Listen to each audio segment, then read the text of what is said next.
Penn State and Alabama, two heavyweight contenders for the national title, are set to slug it out here at Legion Field in Birmingham.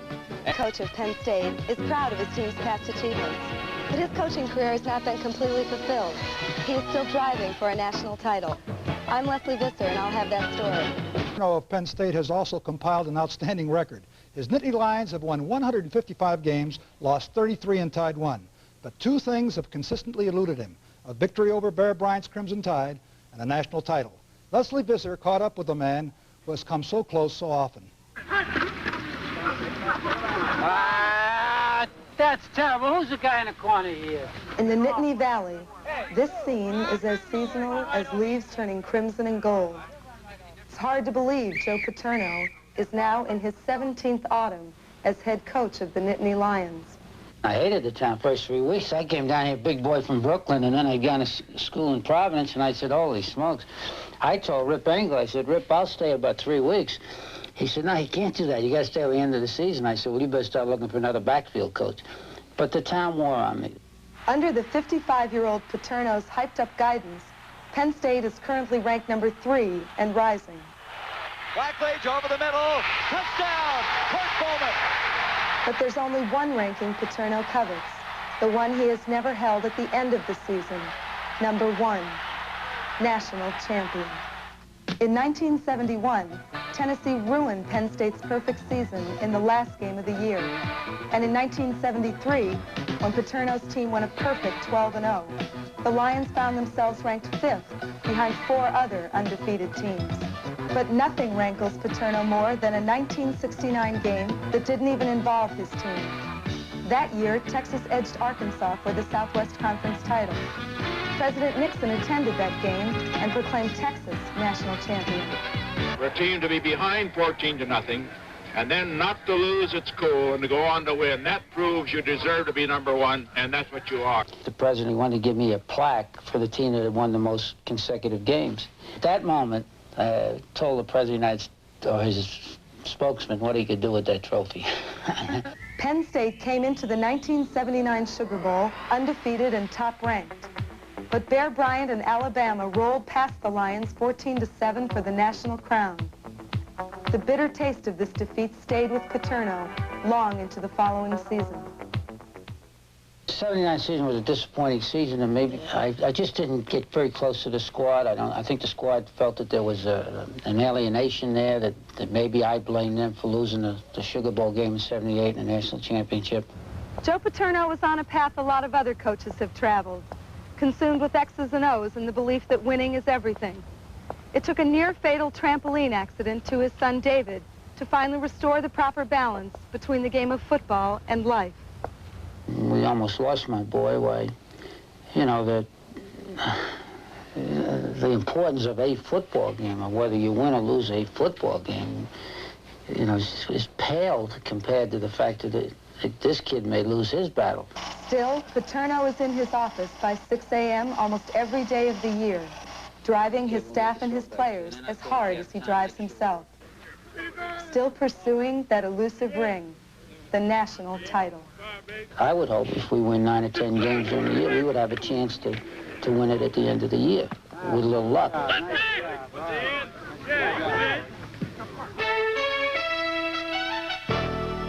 Get ready. It's the 3rd-ranked Penn State Nittany Lions against the 4th-rated Alabama Crimson Tide. 2 weeks ago, 2nd-ranked Nebraska trailed Penn State 21-17. Cornhusker quarterback Turner Gill kept a dramatic drive, and it seemed as though Penn State's fate was sealed. But this is a different Penn State team from a year ago. Todd Blackledge took over. He hit this 4th and 11 pass to Kenny Jackson, and Air Paterno was in full gear. Then with 9 seconds left, Blackledge tossed his 15th touchdown in 4 games, hitting tight end Kirk Bowman, and Penn State had cleared a major hurdle. Today, an old nemesis, Bear Bryant. Last year, Alabama beat Penn State convincingly 31-16. The player of the game was Tide quarterback Walter Lewis, who threw for 2 touchdowns, including this one to Jesse Bendros. The Tide defense was brilliant. Today, 2 masters of college football meet in a chess match here on CBS.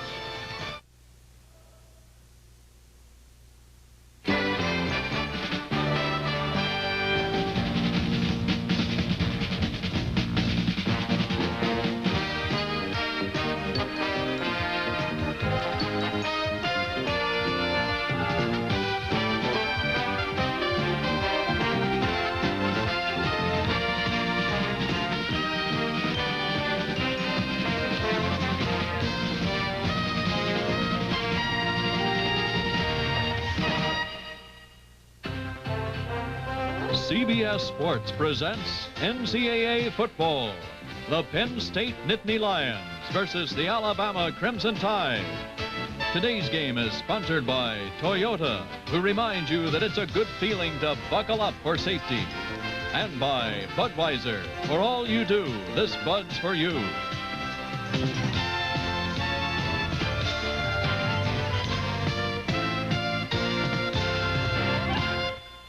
79,000 in Legion Field, Birmingham. Number 3 ranked Penn State invading Bear Bryant country to meet 4th rated Alabama. Penn State unbeaten, 4-0. They've been tested. They played a good Maryland team and then 2 weeks ago defeated Nebraska. However, all those games at home. But Joe Paterno says he likes to take a team on the road. He says you really don't know your squad until you go away to play a game, and he's looking forward to playing here in Birmingham. Alabama is also unbeaten. They're 4-0, but they really haven't been tested. They played a strong game against Mississippi, but in the words of Coach Bryant, they've lost something since then. Bear told us he's tired of waiting for this game. He's ready to play because he wants to find out what kind of football team he has. There are 2 different kinds of teams. Alabama's a running team, averaging 299 yards a game. They've scored 19 touchdowns rushing, 4 by the pass. Penn State's a passing team. They've scored 15 of their 18 touchdowns through the air, 257 yards per game. And here come the Penn State Nittany Lions.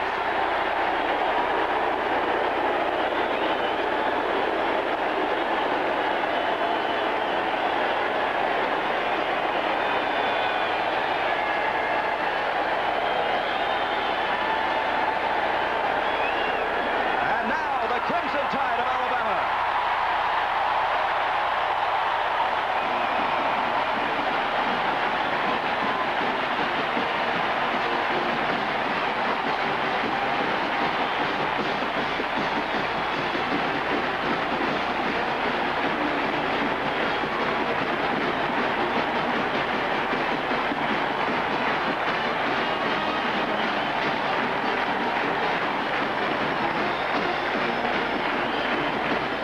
I'm Gary Bender, and what a game we have for you today. Alabama and Penn State. I want to introduce you to our analyst, Pat Hayden. Pat, you've told me many times, that really a quarterback takes too much of the blame and too much of the credit. But really today's game comes back on the shoulders of Todd Blackledge and Walter Lewis. Tell us about Blackledge. Well, Todd Blackledge has had an incredible fall.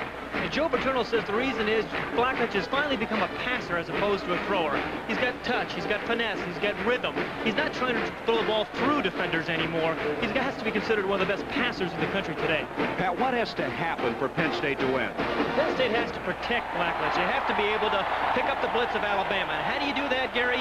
You dump the ball off to your backs, you throw screens, and you put your backs in motion, giving the quarterback a chance to read the coverage. Secondly, Penn State must run the ball effectively. The running game is finally coming around, and John Williams and Kurt Warner are always a threat. The third thing Penn State must do is defend against that play-action pass. Walter Lewis had 2 touchdowns on play-action passes last year. You mentioned Walter Lewis. Boy, has he matured from a year ago. He has really matured in 3 years at Alabama since he came in as a freshman, when he candidly admitted he did not understand what was happening with the wishbone offense. Now he has a tremendous understanding of the wishbone and a great confidence in himself. Now, what do they have to do to win?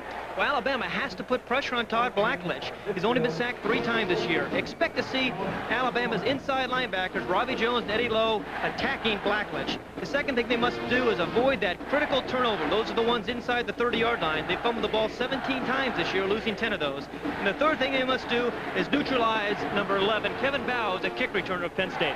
Boy, this is a game of intense regional pride. The Southeast Conference against the East. Joe Paterno has never beaten the Bear. We'll be back with the kickoff in a moment. When we tell you Michelin radials last and last. That's no surprise. When we tell you Michelin radials save gas. That's no surprise. But when we tell you you can get Michelins for about the same price as other leading radials. Now that's a surprise. But it's true. Very warm. Humidity, 69%, is something you really have to watch. That could take its toll before the afternoon is over. It is really warm down there on the surface. And here is the crew, all from the Southeast Conference. R.P. Williams from Miami, Harold Johnson, Robert Towns, Robert Caldwell, Donnie Hampton, and Dick Page. The humidity, Pat, we can feel it up here. Well, the amazing thing is the Alabama team plays so many players to try to counteract that humidity, Gary. You're going to see a lot of substitutions on Alabama's team to try to be there in the fourth quarter. This is Terry Sanders, a sophomore from Birmingham, Alabama, who will be kicking off. Kevin Bow and Tony Mumford back for Penn State as Penn State won the toss, elected to receive. A 10-year series between these two clubs. This is the second year of that series, and this game should be something. Sanders now is going back, and he's going to down it, and they'll bring it out to the 20-yard line. Strong kick by Sanders. All right, offensively, Blackledge has been superb. Williams and Warner, an excellent 1-2 punch. Receivers, Jackson and Garrity. He goes to many people. He mixes them up. Up front, Dave Laub will be starting at left guard in place of Dick McGinnis. That is a change. Spirals, one of the tri-captains, at the right guard spot. Penn State, as we said, a passing team. Blackledge has been superb. The next touchdown pass that he throws will set a seasonal mark for Penn State. Garrity split out at the top. To the bottom comes Kenny Jackson. Blackledge giving up the middle to Kurt Warner. Warner will go for 3 to the 23-yard line. He had some leg trouble last week, should say 2 weeks ago against Nebraska. Let's set defensively. Mike Pitts, just an excellent athlete, an all-Southeast Conference pick. Watch Jackie Klein. Russ Wood, the other side, who really complements Pitts well. Jones. He is the man who calls the defensive signals. And back deep, a man that's missing, Jeremiah Castile. We expect to see him, but Stan Gay replacing him at corner to start the game. Second down, 7 yards to go. Little delay to John Williams, and Williams will be short of the 25-yard line. Mike Rodriguez, number 31. Williams, who has gained over 1,000 yards in his career. He moved to the fullback spot this year, so they could get both Kurt Warner and John Williams in the lineup.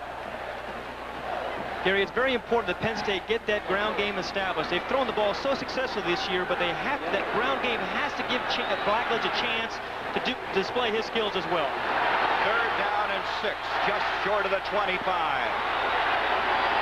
Blackledge, 2 receivers, split to the near side. He's got time. He delivers to McCluskey. He can't hang on. Mike McCluskey hit hard by Gerald Sprinkle. And Pat, we watch film after film, and we see a lot of receivers that are separated from the ball.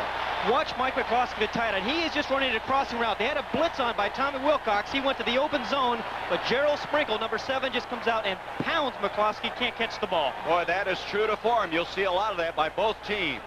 Back to kick will be Ralph Giacomero.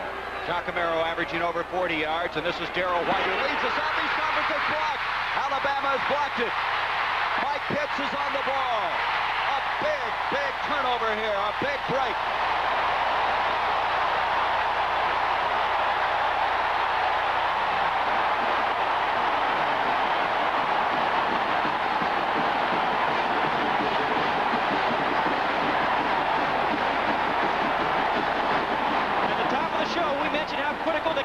It's a good snap, but there's an inside rush here by Alabama, and they come, they're right there on the ball. Looks like the ball is blocked by number 98, Jackie Klein. And you're going to see Mike Pitts scoot over and catch the ball. And Alabama now has the ball just inside the 15. Klein with a block, Pitts with a recovery. Walter Lewis on first down to throw. Here's his ability to scramble. He's by Ashley to the 5. He's to the 4-yard line.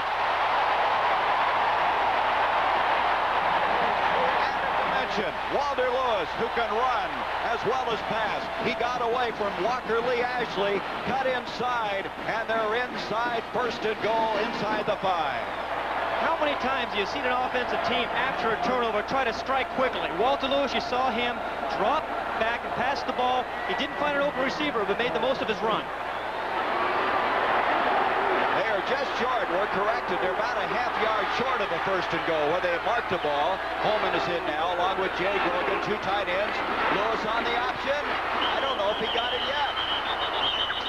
Very close. It could be third down, or he may have a first and goal. Roger Jackson, the right side cornerback, number 49, came flying up there. These secondaries will stick you. You are going to see some of the hardest tackling you're going to see all year long from both secondaries. They're going to have to check to see if they got the first down. Let's set now. Alabama offensively. Walter Lewis. Fine start. the junior from Bruton, Alabama, a man who took over late last year at the quarterback spot. There's Ricky Moore. He led them in rushing last year as a freshman. Caruth and Fagan and Bendros. What a fine performer he is. Up front, a line that they feel is headed by Steve Mott in the middle. They think he's the best center in the Southeast Conference. Beasley is graded out very high. And now the measurement being made, and it's going to be 3rd down and inches. And Pat, that shows you how difficult it is against these teams inside the 5. You remember last year how Alabama held inside the 5 on 7 different times against Penn State. Fagan, Moore, Turner, the power, and Lewis. Lewis straight ahead, he's got it. Walter Lewis, that's hard work to pick up just inches. And Alabama now has their series continuing. They're going to measure again, but it looks like from our vantage point they got it. It's interesting that you think of Alabama as a wishbone team, but they've run 3 different formations already in this first series. They've run the wishbone, of course. They've run the wings where they put their backs on the wings, and that time they were in a power I formation. So they do break that wishbone and try to give you as many different looks as they can. They like to lead with Moore and have Turner behind him, usually on a dive, but that time they went to Lewis, which is a change. Now here's the measurement. It is a 1st and goal. Defensively for Penn State, Gattuso, a very tough competitor. Ofer. Ashley is the man who leads them up front. Linebacking-wise, Radisek had an excellent game against Nebraska. And back deep, watch the 2 men in the middle there, Hamilton and Robinson. 1st and goal now for Alabama. After the block punt, they have the ball. 1st and goal at the 4. Moore and Turner, Caruth in the backfield. And keeping and taking it in will be Lewis. A beautiful fake touchdown.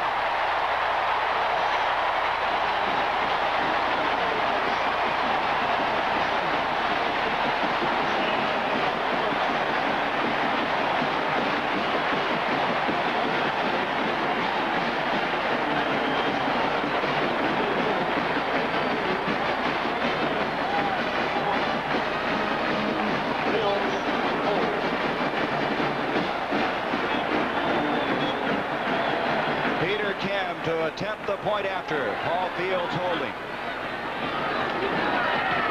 Kim, a native of Seoul, South Korea, and he adds a point after. Alabama with a 7-0 lead.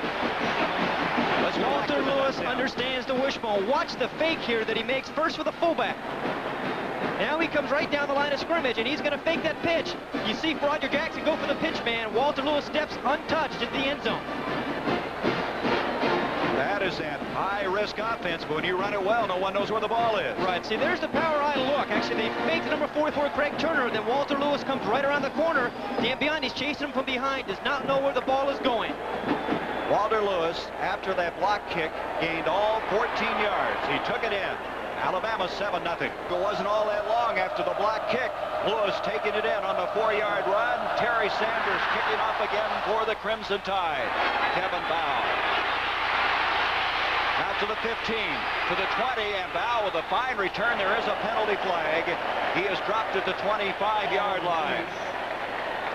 Kevin Bow, one of the things that Pat Hayden talked about that concerns this Alabama team is containing him. Alabama was concerned about all their special teams, but the special teams came up with the first big play of the game, the block punt. And you'll remember from last week when Alabama played Arkansas State, Alabama had a punt block, so you know they worked on that considerably. Flipping against Penn State. In fact, the kick that was blocked last week was the first that Alabama had blocked since 1976. There's a man in the houndstooth hat. We had the opportunity to go over to Tuscaloosa, go up in the tower with him. And I've come away with a very fond respect for this gentleman, 69 years old. A clip during the run back against the white team. It'll be 1st down and 10. So Penn State does not have the field position they would prefer. Clip moving it all the way back to the 10-yard line. Got to be a little shell-shocked. You're on the road for the first time this year. You've had a kick block. You're down 7-0. Let's see how they regroup. Williams and Warner, the running backs.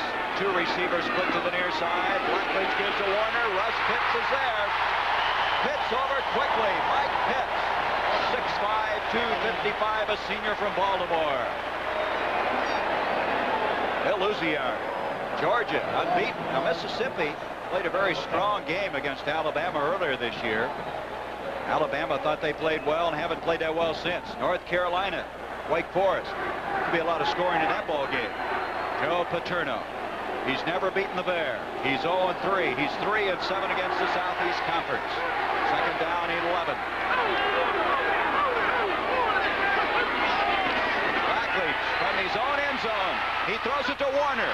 Warner will get it out close to the 20-yard line.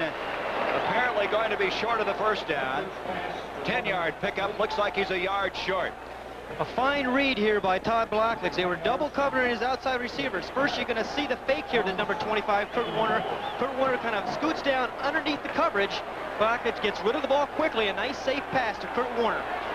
We understand that Milwaukee, California playoff game has been delayed by rain, and so we're glad to have you here. NCAA football on CBS. Third down, a yard to go. Joel Coles is now in the backfield. In motion, Williams. Warner. Warner's got the first down. Kurt Warner running hard to the 24-yard line. Kurt Warner last year gained 1,044 yards. He had 78 against Nebraska 2 weeks ago, but he only carried the ball once in the second half because he had all kinds of leg problems, specifically leg cramps. And he's become a much more effective pass receiver this year. He's caught 3 touchdown passes already this season. And 14 for the year total. First down. The 24-yard line. There's the end zone, the look that Alabama has. There's John Williams, a junior. Not big for a fullback.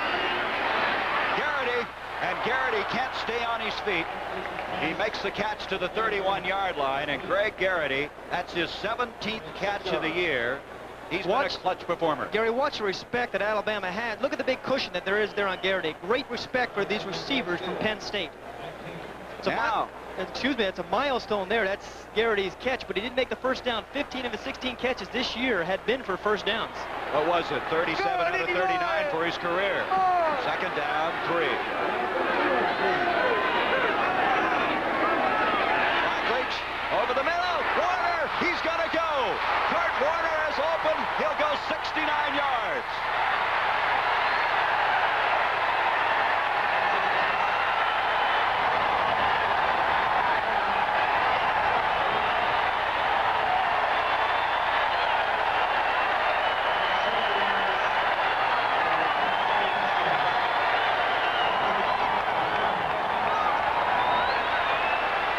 Expected a high-scoring game. The 16th touchdown pass of the year for Blackledge. That's a new Penn State record for a season. Point after attempt. Nick Gazzitano is going to kick. Instead of Manka, the freshman, Gazzitano is able to add the point after. It's tied up 7-all. An incredible call here by Todd Blackledge. You remember the play before through the quick out. Watch Blackledge fake a quick out to his left. He's going to fake a quick pass there. He looks to his left. Fakes the pass. Now he's right down to Warner, number 25, over the linebacker. Everybody had bitten on the fake to Greg Garrity, but Warner breaks into the clear, makes a nice catch. Nobody's going to catch him. Well, he's not running the ball that much, but I think he may enjoy catching the ball if he has very many like that. 69 yards. We're all equal. The Goodyear Blimp America from Houston, Texas, piloted by John Moran from Spring, Texas. Cameraman is Billy Sullivan. His father has been a cameraman of the Blimp over 100 occasions as Massimo Manka, a freshman, kicks off and kicks it deep. Caruth going back. There'll be no return. And at the 20-yard line, Alabama will set it up. Todd Blackledge, there's the record. He's now set. And we mentioned that he's become the passer, and you saw the touch and the finesse that he put on that ball to Kurt Warner. Last year he would have tried to drill that ball to Warner. You've talked about the difference between the passer and a thrower. There's a good example of it. Blackledge is 3 of 4. He hit 3 in a row. He has 86 yards. And remember, they started from the 10-yard line after that clip. From the 27 all. 9:53 to go. First quarter from Legion Field. Lewis to Caruth. Paul Ott Caruth. Bear Bryant says he's maybe our best back right now. Advances the ball for 3, maybe 4 yards. Caruth out of Summit, Mississippi. He was an outstanding quarterback and tailback there. He gained 64 yards a year ago against Penn State. Very versatile performer, and we might add he can throw the football. At the 24, second down, 6 yards to go. This time the to the near side. Lewis in trouble, being chased. Gattuso back there. Lewis with all kinds of time, offers after him, and 3 men could not get him. Finally went out of bounds. That is the niftiness of Walter Lewis, his ability to scramble. 2 men had shots at him, and he advances the ball. They're going to mark it at the 21-yard line. Lewis, an electrical engineering major. He was a man at 8 years of age, won the punt, pass, and kick competition. Bruton, Alabama, in the southern part of the state. 3rd down, 9 yards to go now for Bama. Vendros split along with Joey Jones. Lewis on 3rd and 9. Breaks outside of Ashley, and he's going to be short of the 1st down. Walker Lee Ashley is having a tough time containing Walter Lewis. Greg Gattuso, junior from Pittsburgh, eventually over to make the stop, but Alabama's got to kick the football. Lewis, on a hot day like this, Pat, will wear out a defense the way he's rolling around and running around. Well, it may take its toll on Walter Lewis as well, but they've got plenty of people behind Walter Lewis. Ken Coley and Paul Fields, we expect to see some of them at quarterback as well. Malcolm Simmons, a left footer. The kick. Bow having trouble with it. Kevin Bow somehow comes up with it, and Penn State will have the football at their own 28-yard line. Simmons that time a 46-yard kick. The football at their own 28-yard line. 7-7. Joel Coles and Skeeter Nichols now, the running backs. There's the give. The run of the ball is going to be Skeeter Nichols. So they bring in some new people. Nichols is a sophomore from Cambridge, Maryland, and I would imagine that is to parlay the heat, to try to keep some fresh backs. And that time, a good run. It's going to bring up a yard to go for the 1st down. 2nd down. Todd Blackledge, 16 touchdown passes now. Coming into this game, he's had 5 straight regular season games of 200 yards or more. Jeremiah Castile now in. Castile, they're testing that ankle. He's at left cornerback. He's out here picking up Kenny Jackson. Blackledge on 2nd and 1. Going deep to Kenny Jackson. Castile is there. He made the play. There's the reason Bear Bryant wanted Castile in, is because he may be their best cover man in the secondary. He calls him pound for pound the best defensive player in the country. He only weighs 177 pounds. You're right. You're just going to see Jackson and Castillo go up for the ball. It's a jump ball. Actually, the ball is well thrown. Jackson had an opportunity to catch it. Castillo comes over the top without interfering. That's the athletic ability that Jeremiah Castillo adds to that defensive secondary of Alabama. Now 3 backs, Coles, Mumford, and Nichols in the backfield. They got to go for this 1st down. 3rd and 1. Trying to run it across to Mumford. His 2nd effort may have produced the 1st down. Tony Mumford from Lindenwood, New Jersey. Looked like his initial progress wouldn't get it, but he bounced outside and he got the 1st down. At the 39. Garrity, Bow now come in. Coach Joe Paterno glad to be on the road for the 1st time. Georgia now has bumped it to a 10-0 lead. Carolina Wake Forest tied up. Wake Forest can throw the football, and Boston College leading West Virginia. A big game in the East. From the 39, 1st down. Blackledge off to Skeeter Nichols, and Nichols to the 42. Good reaction that time by Mike Pitts. Pitts already has 5 tackles for loss. Watch Michael Pitts, number 81. He's 6'5" and 255 pounds. First, he's going to fight off the block of the tight end, Bowman, number 80. Then you see McGinnis, number 54, come around and try to double team, and he's fighting off both of these people. Then he makes the tackle on number 24, Skeeter Nichols. A tremendous play by number 81, Mike Pitts. For 2 years, he was a backup to E.J. Jr., then became All-Southeast Conference last year. 2nd down. Coles, Nichols in the backfield. Jackson in motion. Blackledge, all kinds of time, and now he's hit. Jackie Klein. Jackie Klein, all 275 pounds of him. Blackledge had time, but nobody was open, and Klein then ended that in a hurry. Nobody was open because it was excellent coverage by the Alabama secondary. Now, you're going to watch Todd Blackledge. He's faking up number 24 to hold the linebackers. Good protection. He's looking downfield. Nothing's coming open. Great coverage. As you see the linebackers dropping back at 98, Jackie Klein comes in your picture, makes the stop. This is what they have to do to Todd Blackledge today. That's your point, Pat. You said they had to pressure him. That's a 9-yard loss on the play. 3rd down, 16. Blackledge completes it this time to Nichols, and Nichols will be way short of the first down. He gets some of it back to the 41-yard line. Still going to be 8 yards short. Robbie Jones made the tackle. Okay, you like horse racing? We've got the Jockey Club Gold Cup and the Champagne Stakes following our game today. CBS Sports brings you the 64th running of the Jockey Club Gold Cup for 3-year-olds and up. Here's a kick by John Gamero. He had to be concerned after getting the other one blocked. Darrell White, who leads the Southeast Conference in punt returns. He advances it to the 28-yard line, an 8-yard return, a 40-yard kick. Alabama 7, Penn State 7. Facing the sideline his 17th year as head coach. But there's a record he'd like to improve against the Southeast Conference.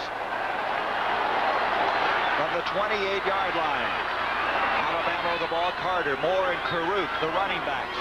This is Carruth in motion. Lewis on the option to Carruth. Carruth. Pass, pitch, not all that completed. He had to reach out. He had it on his fingertips, and he advances the ball across the 35. It has rained here earlier on in the game, Gary, and you saw Carruth there have a little trouble with his footing there. The field might be a little bit slippery from the rain and the wet before the game. 2nd down now for Jay Grogan along with Bindros. Split out. On a 2nd and 4, Lewis gives up the middle and nothing doing because Dave Ofer out of Elizabeth, Pennsylvania, number 67, straightened him up. Look at him. He is fired up. He played so well in the Fiesta Bowl in that win against USC. Penn State coming in here, Pat, they've won 7 very impressive games in a row when you go back to last year. Notre Dame, Pittsburgh, USC. Well, John Robinson said he felt when they beat them in the Fiesta Bowl that they were the best team in the country last season. 3rd down, 2 yards to go. Just across the 35. 4.5 minutes to go. First quarter, 7-all. Carter goes in motion. Lewis got a block.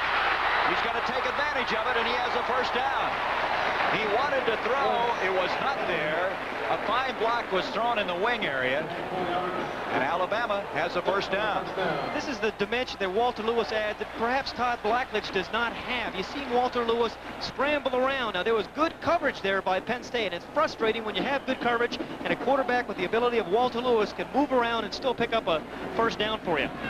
Already 22 yards and 7 carries. Duke losing their first game last week. Maryland, they are really doing a job in the ACC. First down from the 40.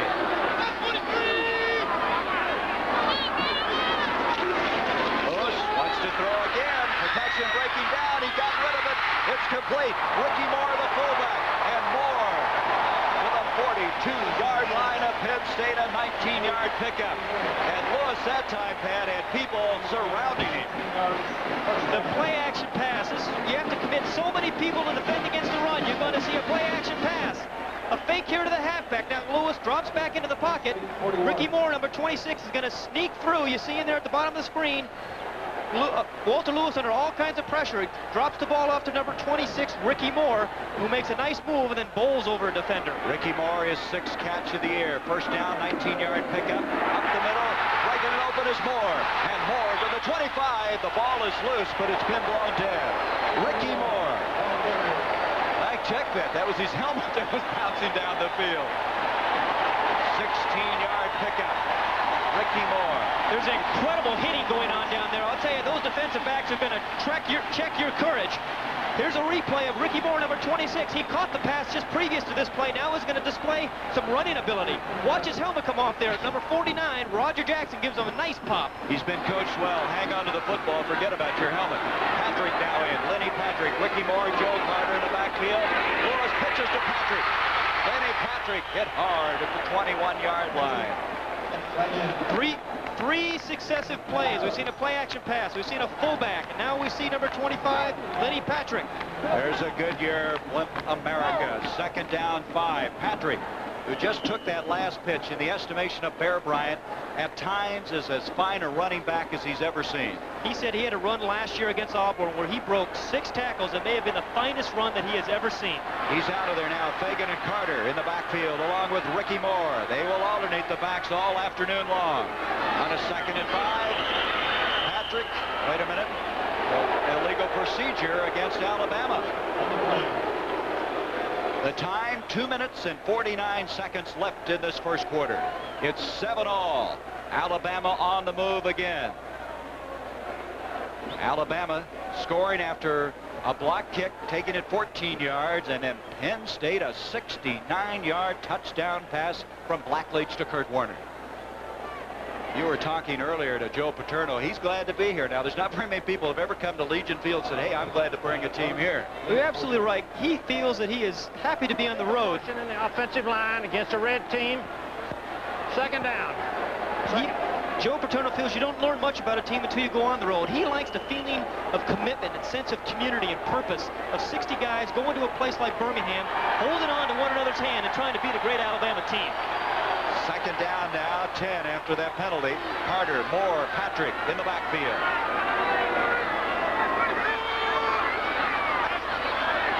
That's Patrick in motion. Lewis throwing. Vendross to the 11 and hit hard. That'll be a 1st down. 15-yard pickup. Roger Jackson made the tackle, and Alabama showing excellent diversification. They are really giving Penn State a lot of looks. Well, again, it was the play-action pass that did it again. You have, as we mentioned already at the top of the show, you commit so many people to defend the wishbone, the run, and the options, that when you fake to the fullback, bring that ball back in your hand, you're going to have some receivers open. Mud Fruhan replaces Roger Jackson at quarterback for Penn State.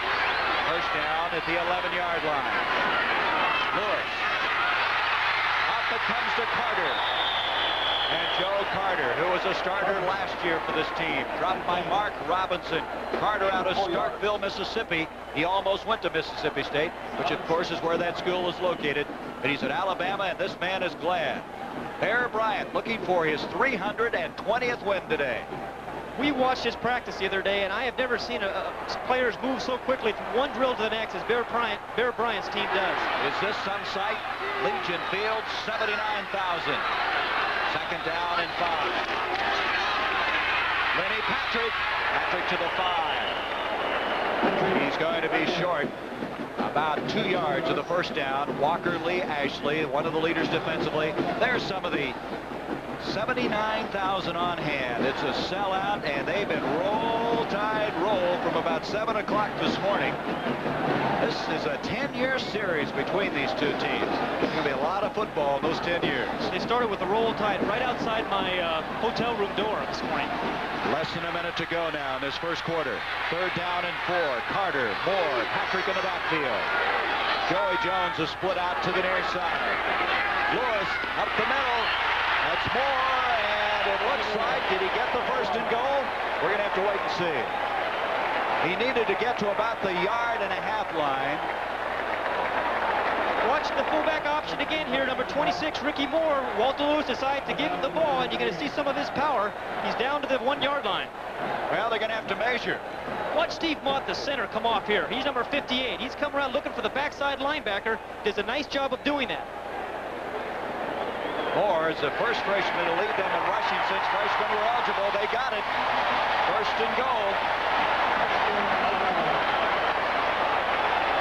We should mention that Ricky Moore, the fullback, number 26, who carries the ball so often from the fullback position, has had trouble with his hands. They're so banged and bruised from getting hit by helmets so much as he carries the ball through the line of scrimmage. They're concerned about him fumbling the ball. Well, he's got the nickname Block of Granite. But those hands are not like granite, as you just said. He's really been suffering with them. You don't realize the beating they take. This is the 11th play on the drive. There's the hands we were talking about on Moore. Scott Holman in, a big tight end, a flag, penalty flag. We may have to delay a game. Boy, would that be a costly penalty. Alabama not getting that play called. Let's see. We look at the 25-second clock. It's expired.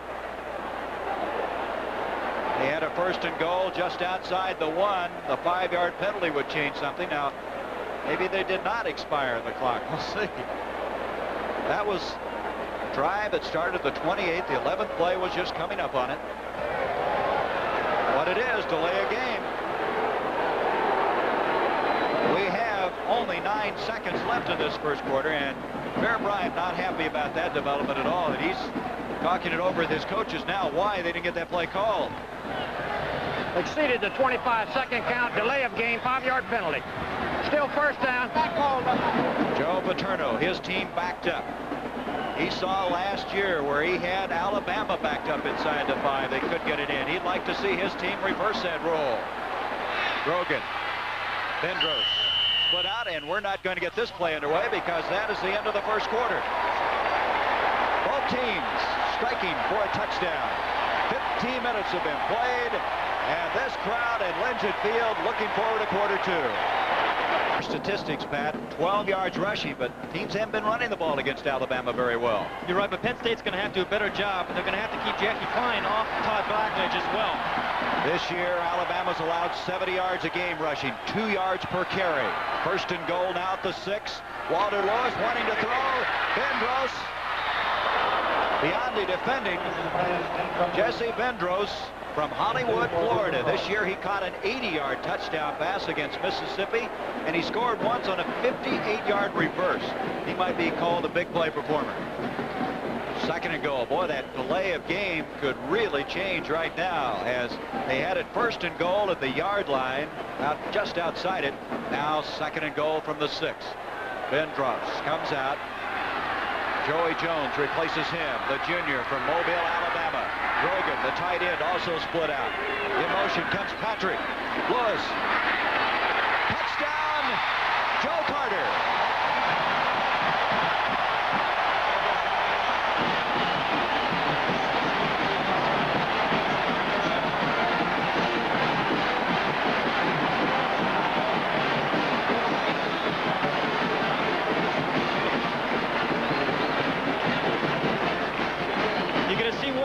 Just roll out to his right. Lenny Patrick's in motion.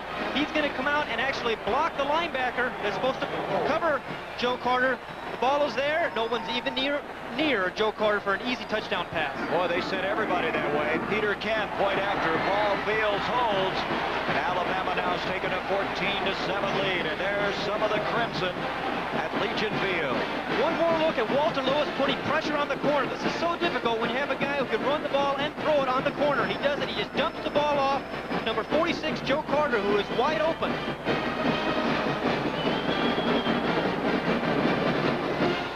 Look at this, the pageantry in the background is Carter, his first touchdown catch of the year, his 6th catch of this season. And Alabama at home now enjoying a 7-point lead. Drive giving Alabama a 14-7 lead. And look at this, you think Alabama hasn't dominated the second quarter? Now 72-0. Cody Mumford, he was going to bring it out, he elects not to, and that might have been a very wise decision. I think Kevin Bow, number 11, elected for him. He about tackled him. That's what you have to have, those communications. And they'll move the ball out to the 20-yard line. Penn State had a week off to get ready for this game. They had 6 or 7 guys who were nicked and bruised in that Nebraska game, so they were glad to have that. Last year, Alabama had that week off, and the Bear candidly said we couldn't have won if we hadn't had that extra week of preparation. Well, Penn State had an extra week. Look at the wishbone, too. From the 20-yard line, the Nittany Lions playing catch-up. We've just started the second quarter. Blackledge play action, time to throw. Garrity, he had it and dropped it. Greg Garrity won't drop very many of those. Good reaction in the secondary that time. In particular, Rocky Colburn, the free safety. He is one of those guys that just flies around and hits people. He had the most improved defensive back award in spring practice. Second down, 10 from the 20-yard line. I think you said this very well, Pat, a couple of weeks ago. This Penn State line has taken a lot of grief, but they are still doing a very good job protecting Todd Blackledge. He's only been sacked 3 times coming into this game, and once today. Back to throw again, setting up the screen, complete to Williams. Williams to the 25, and he may have the first down. He's very close at the 30. Fine open field run that time by John Williams, who averaged 6.5 yards a carry against Nebraska. And that's what Bear Bryant was so concerned about. was the fact that both Warner and Williams can catch the ball coming out of the backfield. Now watch Alabama's rush. They're going to put some heat on Todd Blackledge. This was their game plan. They wanted to get to Todd Blackledge. And how do you beat that? As we mentioned, you throw some screens. You see the rush. He's got pressure on him. Waits to the last possible moment, then dumps the ball up to number 44, John Williams, who picks up a nice block there and brings the ball downfield. And it is a first down at the 30. Changes Castile and Gay in now. Gerald Sprinkle has come out at cornerback for Alabama. Blackledge, he completes the pass. Just enough room for Garrity. Garrity at the 35-yard line. Watch Greg Garrity. He is a tremendous athlete. He catches the ball almost anywhere. As you're going to see, he's going to go way up to catch his ball, then has the presence to look and see where the boundary is to get his feet in for the catch. He did not think he was big enough to play major college football. He went to Westminster, then transferred over. He's big enough. Now Blackledge, 6 of 9, 110 yards, 1 touchdown. That is 69-yarder. Second down and 5 from the 35. This is John Williams. Williams has a corner, and he has a first down, and the quickness of Williams. Out of Somerville, New Jersey, Steve Booker from Huntsville, Alabama, over to make the stop. But Williams now, 2 individual efforts, netting 2 first downs. And he picked up an awfully nice block by Kurt Warner, the other back. And this is what they can do. Penn State can really hurt you because both these backs complement one another. Kurt Warner making a nice block there for John Williams. Well, this Penn State team felt that their running game was starting to come. Starting to really get it going, and today now they're running the ball more effectively. They only had 12 yards in that first quarter, but starting to move it now. Blackledge back. He's in trouble. He tries to hit Williams. Williams covered that time by Klein. It was Booker, though, who was on the back of Todd Blackledge. Steve Booker, who is their outstanding special teams player, putting the pressure on. Let's check some other action. West Virginia, Boston College.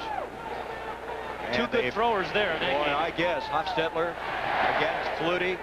Illinois. Tony Eason. He is maybe one of the best throwers in the country. They lost that Pittsburgh game, but other than that, the Fighting Illini have been good. Very effective. Second down 10. Now, Garrity split out to the near side. Blackledge. He had to throw that quickly. Kurt Warner did not see it, and the reason was Russ Wood, the defensive end, was pouring through, and he had to mess up the timing. As well as number 57, Eddie Lowe, Gary. That's one of the inside linebackers. They're trying to get to Blackledge any way they can. Blackledge a little upset at himself that he couldn't wait a little longer, so it comes to a 3rd and 10. Now comes out. Kenny Jackson replaces him. This time Jackson split to the bottom. Garrity to the top. Williams, Warner the running backs. Blackledge, protection there. Jackson, what a catch! Oh, what a catch by Kenny Jackson. Stan Gay, number 28, from Tuskegee, Alabama, was with him, but he made a 14-yard reception. You're going to get a look at some of the athletic ability of number 82, Kenny Jackson. A play-action fake again. Now Blackledge is back in the pocket. Number 28, Stan Gay, is trying to make the play. The ball is just too well thrown. Watch the rush here of the Alabama defensive front. Number 98, Jackie Klein, 81 Pitts. And here's Steve Booker, number 49, hitting Todd Blackledge after he throws the ball. Kurt Bowman comes in at tight end on this play. Kurt Warner just short of the 40-yard line, a pickup of 4. A running game being set up now by the passing of Todd Blackledge. Joe Paterno. Paterno has taken his Lions to 11 consecutive bowls. 14 of 16 teams have gone to postseason play. We saw a very good shot of Todd Blackledge getting hit after he threw the ball there. Those kind of hits are going to take its toll when the 4th quarter rolls around. Second down, 7, just short of the 40. Coles and Warner in the backfield. Blackledge throws as he's hit, and it's underthrown. Blackledge dumped that time by Mike Pitts, the defensive end. And Kenny Jackson couldn't get to the football. Mark this down on your viewing calendar. Tomorrow, be sure to join CBS Sports at ringside as the #1 rated welterweight Milton McCrory takes on tough Victor Abraham. McCrory is a leading candidate for Sugar Ray Leonard's crown, and Sugar Ray will be there along with Tim Ryan and Gil Clancy. And you'll see former Olympian Davey Armstrong face undefeated heavyweight Greg Caberson. Great boxing and more, all following a special edition of the NFL Today. 3rd down and 7. Garrity. And Tommy Wilcox was over there along with Jeremiah Castile, and they're going to have to kick the football. Bear Bryant was so concerned that number 19, Jeremiah Castile, was not going to play. Watch the cushion here first by number 19, Castile, the defensive back. But he's going to drive on this ball incredibly. You see the little short post pattern, but Castile, the ball is thrown a little bit late. Castile stepped in front and almost makes the interception. So after 10 plays, Penn State has to kick the football. Chacamero, he'll try to keep it in the field of play, but he got too much of it. It's going to go in for the touchback. A 40-yard kick. Alabama with a 14-7 lead. They have the football at the 20. Birmingham, Alabama, Legion Field. 12 minutes, 26 seconds to go. Second quarter. Alabama with a 14-7 lead. Just short of the 20, or should say at the 20 is where they'll set it up. Turner, Patrick, and now Horsted's in the backfield. Lewis, it's caught by Don Horsted. Horsted, a sophomore from Elba, Alabama. That's his first catch of the year, and that will advance the ball across the 25 to the 26. Coming up at halftime, Brent Musburger and Era Parsigia will bring you scores and highlights of today's college football action. And also, in their own words, spotlights former Look Magazine sports editor Tim Cohane. That's all right here at halftime on CBS. Second down, 4 for Alabama. Lewis on the option. Goes back to Craig Turner, and Turner very close to the first down. Lewis starting to flow one way, coming back the other. Bear Bryant always comes up with some sort of game plan, some sort of trick play. You're going to get a look here at Walter Lewis. He starts the wishbone option. You're going to see a fake the fullback. He goes down the line of scrimmage. Now he turns back, and number 44, Craig Turner, slips back and catches the ball. If it wasn't a great stop there by number 49, Roger Jackson, Craig Turner had a lot of room. That is enough for the first down. Patrick, Horsted, and Turner in the backfield. Horsted, and he may have gotten 2 yards. Good reaction that time. By Penn State, in particular, Ashley. Walker Lee Ashley, the leader up front.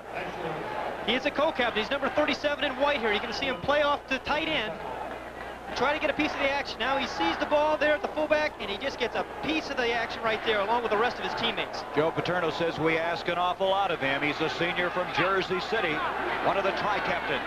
Second down, 8 yards to go. Scott Holman now in at tight end. Lewis pitches back to Patrick. Boy, is he belted? There's some hitting going on down there now. We expected that. It's Joe Paterno's guys against Bear Bryant's guys. It's intense regional pride, and it was exemplified there. Alabama's done an excellent job on first down, the most critical down in football. Alabama has really gained over 7 yards a try on first down, Gary, which is a critical statistic. There's that rushing statistic, Pat, I was talking about. 70 yards. You can see how different they have been, but you got to remember, Alabama maybe not that tested until today. Third down and 9. Patrick in motion. A little shovel up to Horsted. Horsted to the 35. He has the first down. That's what they call the whoopie pass, where they underhand it, kind of like a basketball pass, and it picks up a first down for the Crimson Tide. You never know what to expect from Bear Bryant. We see another trick play. You're going to see Walter Lewis draw back like he's going to pass and throws a little shovel pass to Horsted, and it caught Penn State's defense by surprise. That aggressiveness, you wonder if you overplay that a little bit. They caught him that time, picked up the first down, just across the 40-yard line. Goes to Patrick. Patrick breaks one tackle, but the white shirts arrive. You saw Mark Robinson coming up from the safety spot. Greg Gattuso. They picked up little or nothing on that play. What about this statistic, Pat? How important is that? Well, as I mentioned a little earlier, the first down is the most critical down here in football. Alabama is gaining over 7 yards to carry on first down. That puts them in position and being in 2nd and 3. And 2nd and 3, a quarterback loves that situation. It's a run or pass down. Well, it did not materialize this time, however. They only gained a yard. It's 2nd and 9 for Walter Lewis.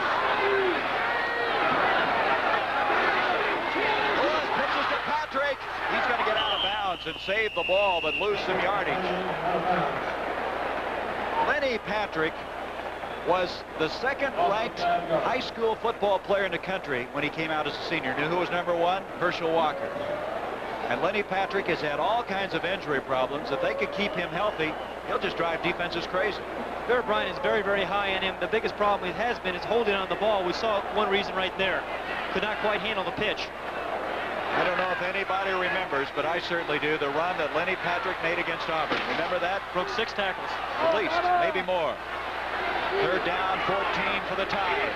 Lewis being pressured by Ashley. Ashley can't get him. Wait a minute. I believe they're going to throw a flag? They are going to. It'll be intentional grounding. They may rule he was down, too. Let's wait and see. Ashley did an excellent job that time coming through. He's had a couple of tackles. He couldn't hang on. That time he got him down. Lewis lost his shoe, as you can see. So it's going to bring up a 4th down. Here's the situation. Alabama's backed up. They have to punt the ball out to number 11, Kevin Bowell, who they're very, very concerned with. They lost 12 yards. A penalty. 5 yards. Loss of the down. Now what that is loss of down and 5 yards. Malcolm Simmons back. Let's see if they come after him. You recall they did block his first effort of the afternoon. Simmons. Beautiful kick. Now from the 30. And he'll be dropped at the 35-yard line, and Alabama down there so effectively. A 50-yard kick, a 6-yard return. They have it to 35. Keep coverage on a punt. Watch this one. Alabama was very concerned about number 11, Kevin Bowell. Watch the coverage. You're going to see a whole host of Alabama defenders that come and really pop Kevin Bowell. Actually, he loses the ball there, but it does recover it himself. It's amazing Alabama was so concerned about him. They started out their scatter report this week talking about Penn State's kicking game. Look at Mississippi. Steve Sloan's team now is tied up. The Georgia Bulldogs. First down just across the 35. Penn State trails here 14-7. Blackledge. He had to get rid of it, and a flag has been thrown as Blackledge really dumped. Now they may call intentional grounding here. Anthony Smiley was the reason he had to get rid of the football. A junior from Pinson Valley, Alabama. He was motioning and telling the official he had a man up the middle. It may be another penalty. We'll wait and see. Blackledge pleading his case. Todd Blackledge has been successful all year because he's gotten great protection. Now, he gets pretty good protection here, but again, great coverage by the Alabama secondary. Todd Blackledge does not know where to go with the ball. Finally, Anthony Smiley comes off the offensive lineman and puts a hit on Todd Blackledge. Illegal motion against the white team. Declined. It'll be 2nd down. Well, that issue of whether he threw it away or not was no issue at all. And there is a look at what one of the players seen here at Legion Field. They're seeing a lot of hitting. Seeing a lot of red, too. You may see red after you get hit in this game. 2nd down, 10. Coles, Nichols in the backfield behind Blackledge. This is Nichols, and Nichols across the 40. He'll advance to the 41-yard line. Hour of football that time. Smiley making the stop. Alabama now making some changes defensively, trying to rest up some of those players. This humidity very, very high. Temperature kickoff time 81 degrees. There's the defense. 2 yards per carry is what they've allowed coming in here. They've had defensive teams year in and year out do that. The Bear has stressed the defense, and it's paid off. 3rd down, 6. Jackson in motion. Blackledge. Jackson runs out of room. Wilcox defending on the play, and Blackledge is dumped again. Blackledge is really taking a beating right now. Well, the combination of the humidity and the beating that Blackledge is going to take is going to be a very important factor when the game comes around. You see a great rush there by the whole defensive front of Alabama. After he releases the ball, he gets hit once again. The kick to ball will be Giacomero. Darrell White is back deep for Alabama. 8:40 to go until halftime. Giacomero to White. White out of Tuscaloosa. And he's dropped it to 23, so Penn State's coverage is very impressive. A 48-yard kick that time by Giacomero. Following football, the Jockey Club Gold Cup and the Champagne Stakes. CBS Sports bringing you the 64th running of the Jockey Club Gold Cup and the 111th edition of the Champagne for 2-year-olds from Belmont Park. So be here for great thoroughbred racing. That's following our game, and that's a familiar on the road again.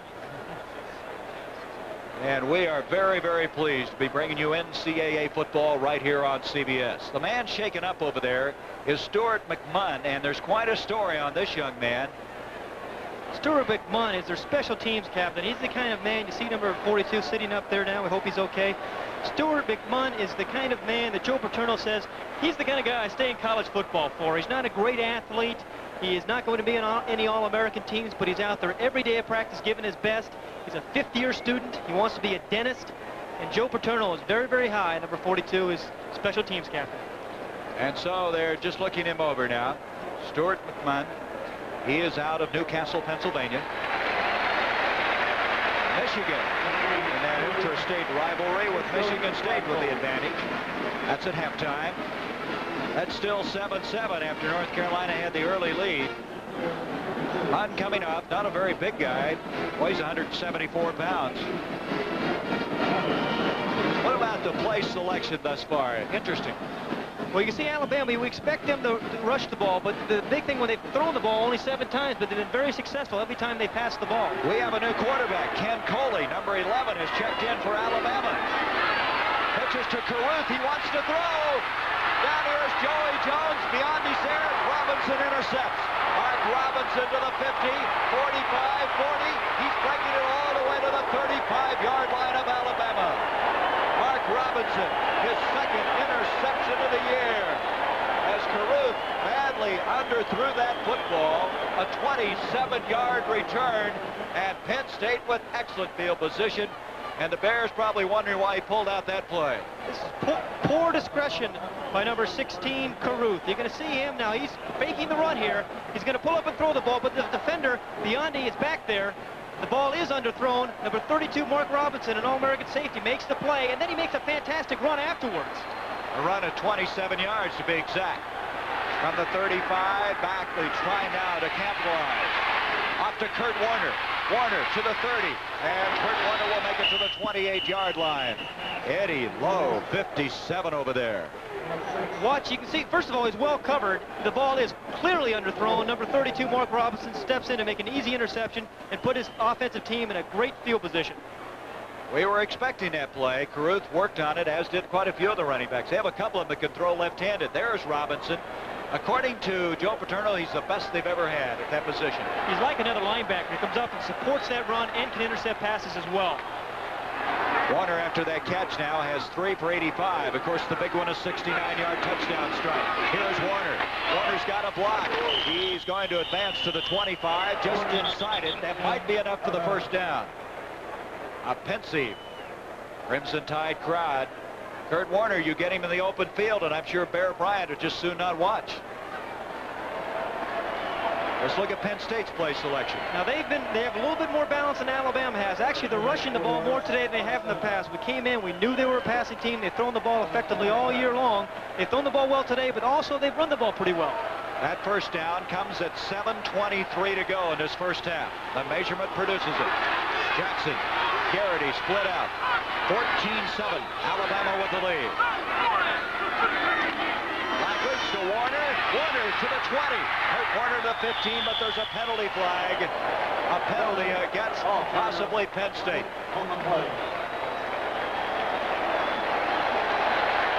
Kurt Warner, number 25, is going to get some nice blocks. Ground level shot here of number 79. Bill Constance tackling 54. McGinnis paving the way for Kurt Warner to make a big run and get into the defensive backfield. But it will come back. It's holding against Penn State. Kurt Warner from Wyoming, West Virginia. Last year, 1,044 yards. Coming in here 4th on the all-time Penn State rushing list. Illegal use of the hands, holding against the white team. He Still needs first only down. 62 yards to move ahead of John Capoletti. He's 357 yards behind the pace setter, Lydell Mitchell. There's the Goodyear Blimp American. Boy, what a panoramic view. Deep in the heart of the South. To throw, Blackledge setting up to Kurt Warner. Blackledge really hit as Warner advances at 31. Mike Pitts just about tore Blackledge apart that time. Tried to undress him back there at the 48-yard line. Look at him. He's trying to check to see if everything's still there. You've been there before, Mr. Hayden. I get a feeling. A little help from John Williams. Take another look at Todd Blackledge. Again, this is a screen pass, but it's well read by Russ Wood, number 89. You see Russ Wood at the bottom of the screen there. He reads that screen, fights off a Black, and is there to make the tackle on Warner. Great defensive scheme by Alabama. Second down, 16 from the 31-yard line. Jackson, Garrity split out. Blackledge going to have to get rid of it. Pitts is there. It's intercepted. Picked off. Coming up with it is Rocky Colburn, number 33, sophomore from Cantonment, Florida. Pitts made Blackledge throw that ball with his timing mixed up. Excellent point, Gary. We've talked about it so much already, but Todd Blackledge was under duress there. You're going to see it here. Defensive lines put in a charge on. He throws the ball a little before he wants to, and number 33, Rocky Colburn, makes a nice catch of the ball and tries to pick up some blocking to make a play out of it. Colburn, a real headhunter, that time went flying through the air. His first interception of the year. Walter Lewis now comes back in at quarterback after Coley spelled him on the last series. First down, the first interception of Todd Blackledge. Ricky Moore, Horsted in the backfield. Moore straight ahead to the 21-yard line. Moore and Turner, two sophomore fullbacks, big, strong guys. It's been said so often, you've got to stop the fullback if you're going to stop the wishbone. There's the time left, 5:52, 14-7. After an interception of Coley, then the interception of Blackledge, and the ball now resting at the 21-yard line. Second down, 7. Lewis. And he almost elected to pitch that to Horsted, but very wisely held on. Harry Hamilton, the hero, or a strong safety if you prefer, up and made the stop. They may have lost a yard on the play. We've talked about Bear Bryant substituting people regularly. He does this for a couple of reasons. Number one, to give his players a good deal of rest. He does not want to be beaten in the fourth quarter. He wants his first team back in the fourth quarter and playing well. Also, it helps his recruiting, he thinks, because everybody's involved. It's a great team concept. The second and third teams are always involved playing in every ball game. Bear Bryant has won 6 national championships. He'd like to win today and keep those hopes alive for number 7 as Lewis breaks out of there. Walter Lewis, all kinds of running room.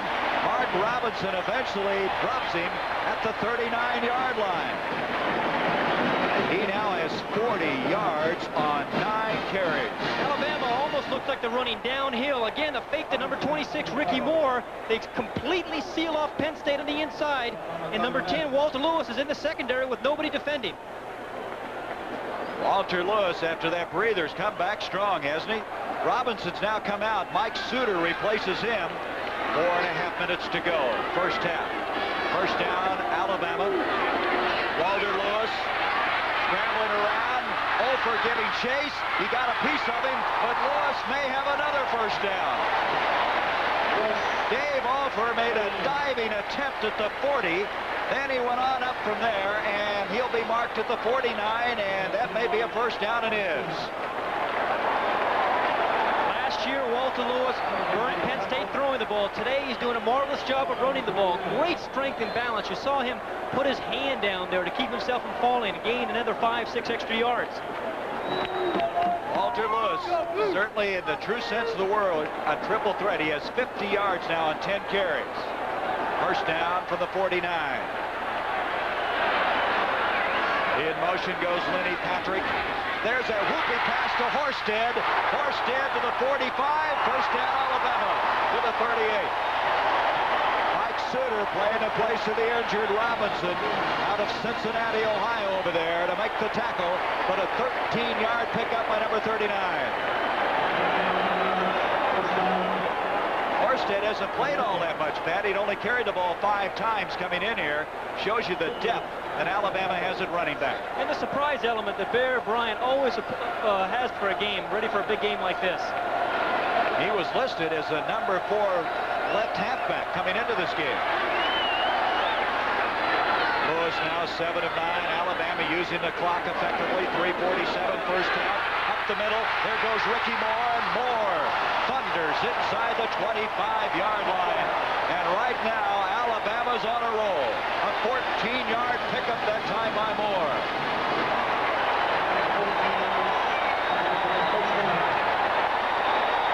Alabama mixing it up. Lewis started this drive running around, and now they're running right at him. One more look, just power football. They're going to give Ricky Moore the ball right here, and he's going to do a lot of this himself. He gets a couple of nice blocks, but he runs over some people and just slips on that wet field again. Last 3 first down plays have been 10, 13, and 14 yards. Lewis keeps. Lewis inside the 15, and may be another first down. Alabama and this partisan crowd now on their feet. What an impressive drive this is.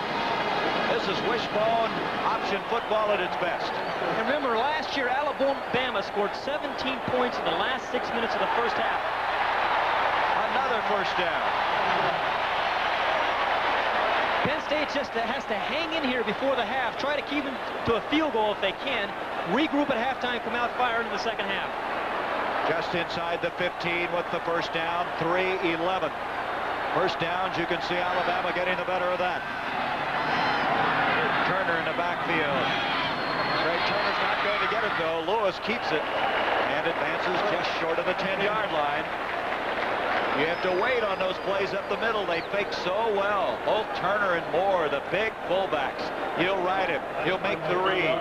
And that is something in itself, what a quarterback has to do, Pat, on that read. You're absolutely right. He has to read, a wishbone quarterback has to read that defensive end and then decide whether he's going to give the fullback the ball or not. At halftime, Era and Brent, highlights and scores in their own words. Outstanding feature this year that we've shown in NCAA football. Lewis gives up the middle of Patrick. Touchdown.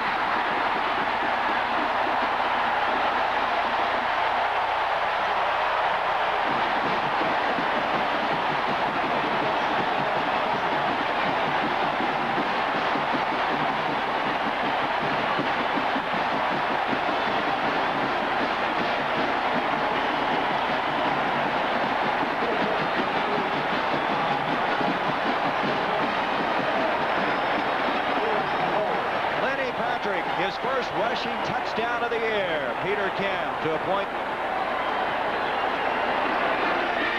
Ball Fields holds, and Peter Kemp makes it 21-7. What an impressive drive of 82 yards. Lenny Patrick, number 25. Bear Bryant, as we mentioned, is really high on this young man. He's got great quickness, and he can break some tackles. He runs through a couple of arm tackles and dives into the end zone. Watch the offensive line here. Number 63, Doug Vickers, comes off and makes a nice block for Lenny Patrick. Gives him a big hole, and he just turns on the juice, dives into the end zone, and they have a 21-7 lead. What a drive. Took almost 4 minutes. Alabama by 14. Sanders to kick off for Alabama. There's the drive. Patrick, 11-yard bolt up the middle for his first touchdown of the year. Sanders kicking far side. Kevin Bow out of the 25, and he's going to be manhandled at the 23-yard line. Lenny Patrick, there he is from Jasper, Alabama. He didn't play in the Cotton Bowl last year. He was suspended by the Bear.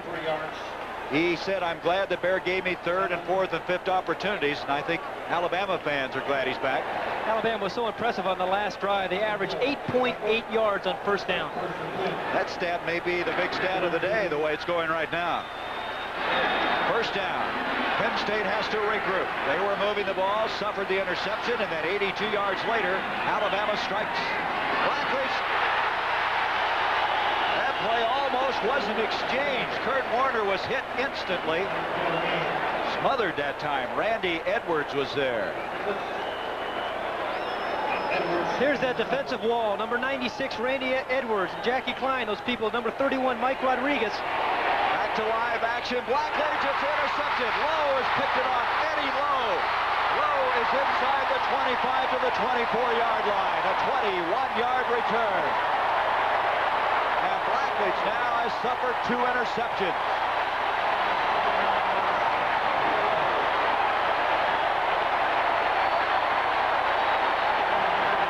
Looks a little disappointed there, but he's got to pick himself up. You see Joe Paterno give him a little pat on the fanny there. He's got to pick himself up and lead his team back the second half. Well, he's thrown only 5 interceptions coming in here against 15 touchdowns. Maybe the poise starting to slip a little. You can understand why playing here. But now Penn State with a minute 48, they must hold. They look a little tired out there defensively. Lewis scrambling around. Gattuso after him in the end zone. It's intercepted. Interception by Mike Suter, the man who replaced Robinson, and that could be a big interception. That could stem this unbelievable momentum Alabama has. Watch number 4, Joey Jones. Now he's going to be open a little earlier. You see him on the post pattern there. Now he's open. Walter Lewis makes a poor decision in throwing this ball too late. You don't throw the ball late down the middle. You can see number 35, Mike Suter, just jump up in front of Joey Jones to make the interception. Pat, they may have gotten a little greedy there. They maybe tried to get too much too soon. Could have taken their time. Even a field goal would have been a very big situation. But now Penn State has a new life with 1:39 to go in this first half. 21-7. Suter with his first interception of the year. Warner, Williams in the backfield. This is Williams. Williams goes outside. He's got the first down. Look at this guy run. John Williams never did get him down. He never did go down. Pitts eventually got him out of bounds, but he never did get him off his feet. And that's the kind of run that Penn State desperately needed at this juncture of the game. Joe Paterno, I like what he did. You mentioned it. He went over to Todd, encouraged him, doesn't want him to lose his poise. That's exactly the kind of man Joe Paterno is, and Todd Blackledge will appreciate that as a quarterback. I've been in that situation, and it's just wonderful when a coach can have that kind of confidence in you. You saw that, Pat, 47 yards. You said Penn State's got to establish a running game. Still hard to do. Here's an inside reverse to Warner, and Warner will be knocked out of bounds. Mike Pitts over to make the stop. 123, you see it on the lower right-hand portion of your screen. Penn State delegation down here. We saw a lot of them at the hotel, some of them tailgating out here. A little quiet right now. All of a sudden you see more red, don't you, as you pan over? They come out and support this Alabama team, believe me. This is someplace to play football. Great vantage point. NCAA football on CBS. 2nd down and 7. Jackson split to the bottom of the screen. They have to hurry to get that play off. They didn't. A delay of game is coming up. Blackledge did not get the play underway. Again, Pat, it maybe is an inkling of poise. They're battling a little bit right now to right themselves, to be able to put it back together. They've been so successful in the previous 4 games. Delay against the white team. Still 2nd down.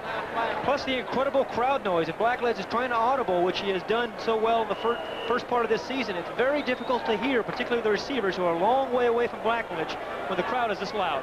2nd down and 12 after the 5-yard penalty.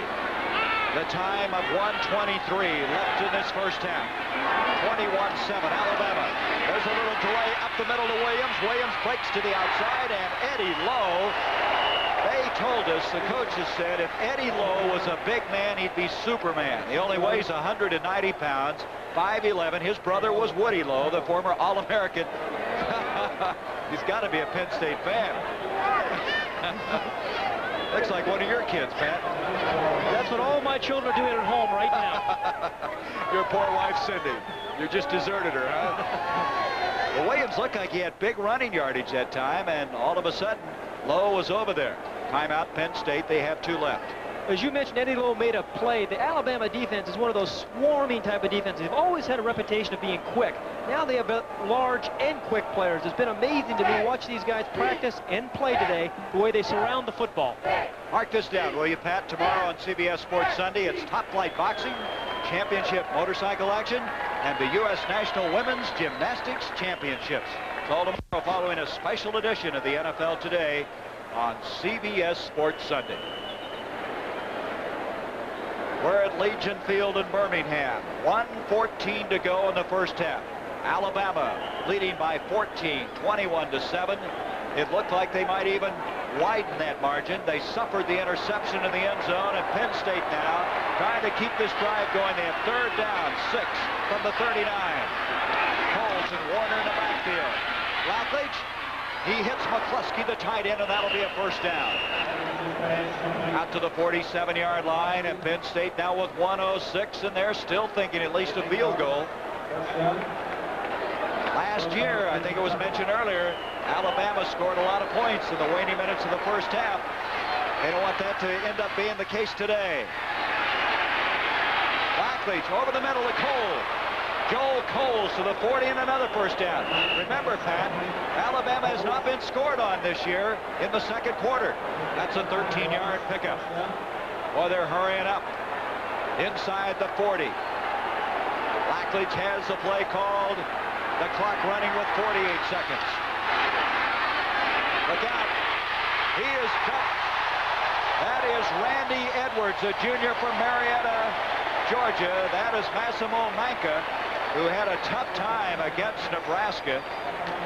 And Penn State now has asked for another timeout. They have one left. Manca was 0 for 3 against Nebraska, missing from 50, 47, and 33 yards. At halftime, boy, we have some interesting games unfolding, and Brett and Era will show you some of the highlights, some of the scores, and then the former Look magazine sports editor, Tim Cohane, in their own words. Remember the Look All-American teams they used to have? That's probably before your time. I'm a little too young for that, Gary. Let's look at some other scores now. Now Georgia, 13-10. Boy, what a battle that is in the SEC. Now West Virginia, 6-3. There'll be highlights of those games coming up at halftime. And now North Carolina playing without Rod Elkins, leading Wake Forest. Routledge has been sacked twice in this game, losing 19 yards. But more importantly, Pat, he's taken a beating. And that was one of the things Alabama wanted to do. They wanted to make him know that their defense was around. Even if Todd Blackledge had got rid of the ball, they wanted to make him pay the price, and they've really done that. Routledge, a big man at 6'4", 220, and it's a good thing he is. Bear Bryant playing that hard-nosed football. Tied for so many years, outstanding teams, and today playing right up to that caliber.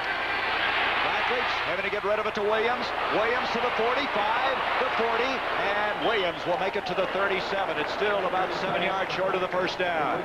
They're going to have to hurry. One timeout left, 27 seconds. You see the clock. Rocky Colburn made the stop that time for Alabama. At the 37's where they're going to mark it. And they have to really get going here. They're going to try to at least get a field goal attempt. Williams covered by Pitts, and Pitts has it. They're going to lose yardage. There's a penalty flag. He may have tackled his face mask. And that could make the difference on a field goal attempt. 8 seconds.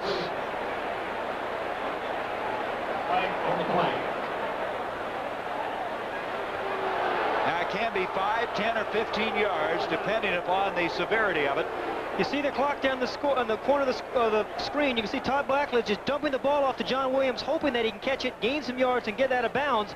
The Bama defense, number 81 Mike Pitts, is just too tough. After he catches the ball, he's there to make the play and keep him in bounds. And he did tackle him by the face mask, however. Let's see now how many yards are going to step off. As I said, it can be one of 3, 5, 10, 15, or disqualification if it was that severe. Of course, in this case, that would not apply. Shows you the mobility, though, of Mike Pitts being able to get out there and stay with a running back like John Williams. Pat, they ruled it a 5-yarder. There you see Mike Pitts. And so they have asked for another timeout. They have none left, and the man that's going to kick is Nick Gazzitano. Gazzitano is the man from Florida. He has not attempted one this year. This will be a 48-yard attempt.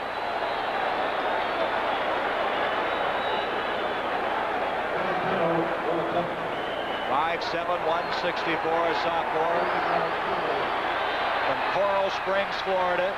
He kicked well in the spring game. The 48-yard attempt is on the way. It's going to have to hurry. It's not going to make it. So after Manca missed all 3 against Nebraska, Joe Paterno elected to go with this guy. He had it lined up very well, but just didn't have enough on it. So Penn State a flurry here in the end of the first half, still not able to score. Let's look how short it was, Pat. He did get a pretty good leg into it, but the officials are watching there. It just comes underneath the right part of the crossbar. Another 2 yards, he might have had it. From the 31 after the missed field goal, so Penn State now has missed their last 4 attempts. Lewis will just fall on the ball, and that is the end of our first half. Alabama leading 21-7. We'll be back with halftime activities after a message about an upcoming show on CBS and a word from your local station. Today with Ara Parsegian, and Ara, you have dueled the Bear. You were successful, but why is he so tough in a big game like that? Oh, I'll tell you, Brent, what he does, he makes you play left-handed offensively. In other words, takes your good things away from you, and then he stresses your defense either by formation or plays that he knows that are going to be difficult to defend. And here we see it again today where he has stretched the Penn State defense by formations, multiple formations, and he's throwing the ball more than I'm sure Joe Paterno expected him to. 15 at halftime, 21-7. A majestic view of Legion Field in Birmingham as this partisan Crimson Tide fans enjoying what they're seeing. And this first half, Todd Blackledge has been treated very roughly. He's suffered 2 interceptions. He's been sacked on 2 different occasions. And not only has he been sacked and throwing interceptions, he's taken a tremendous beating, Gary.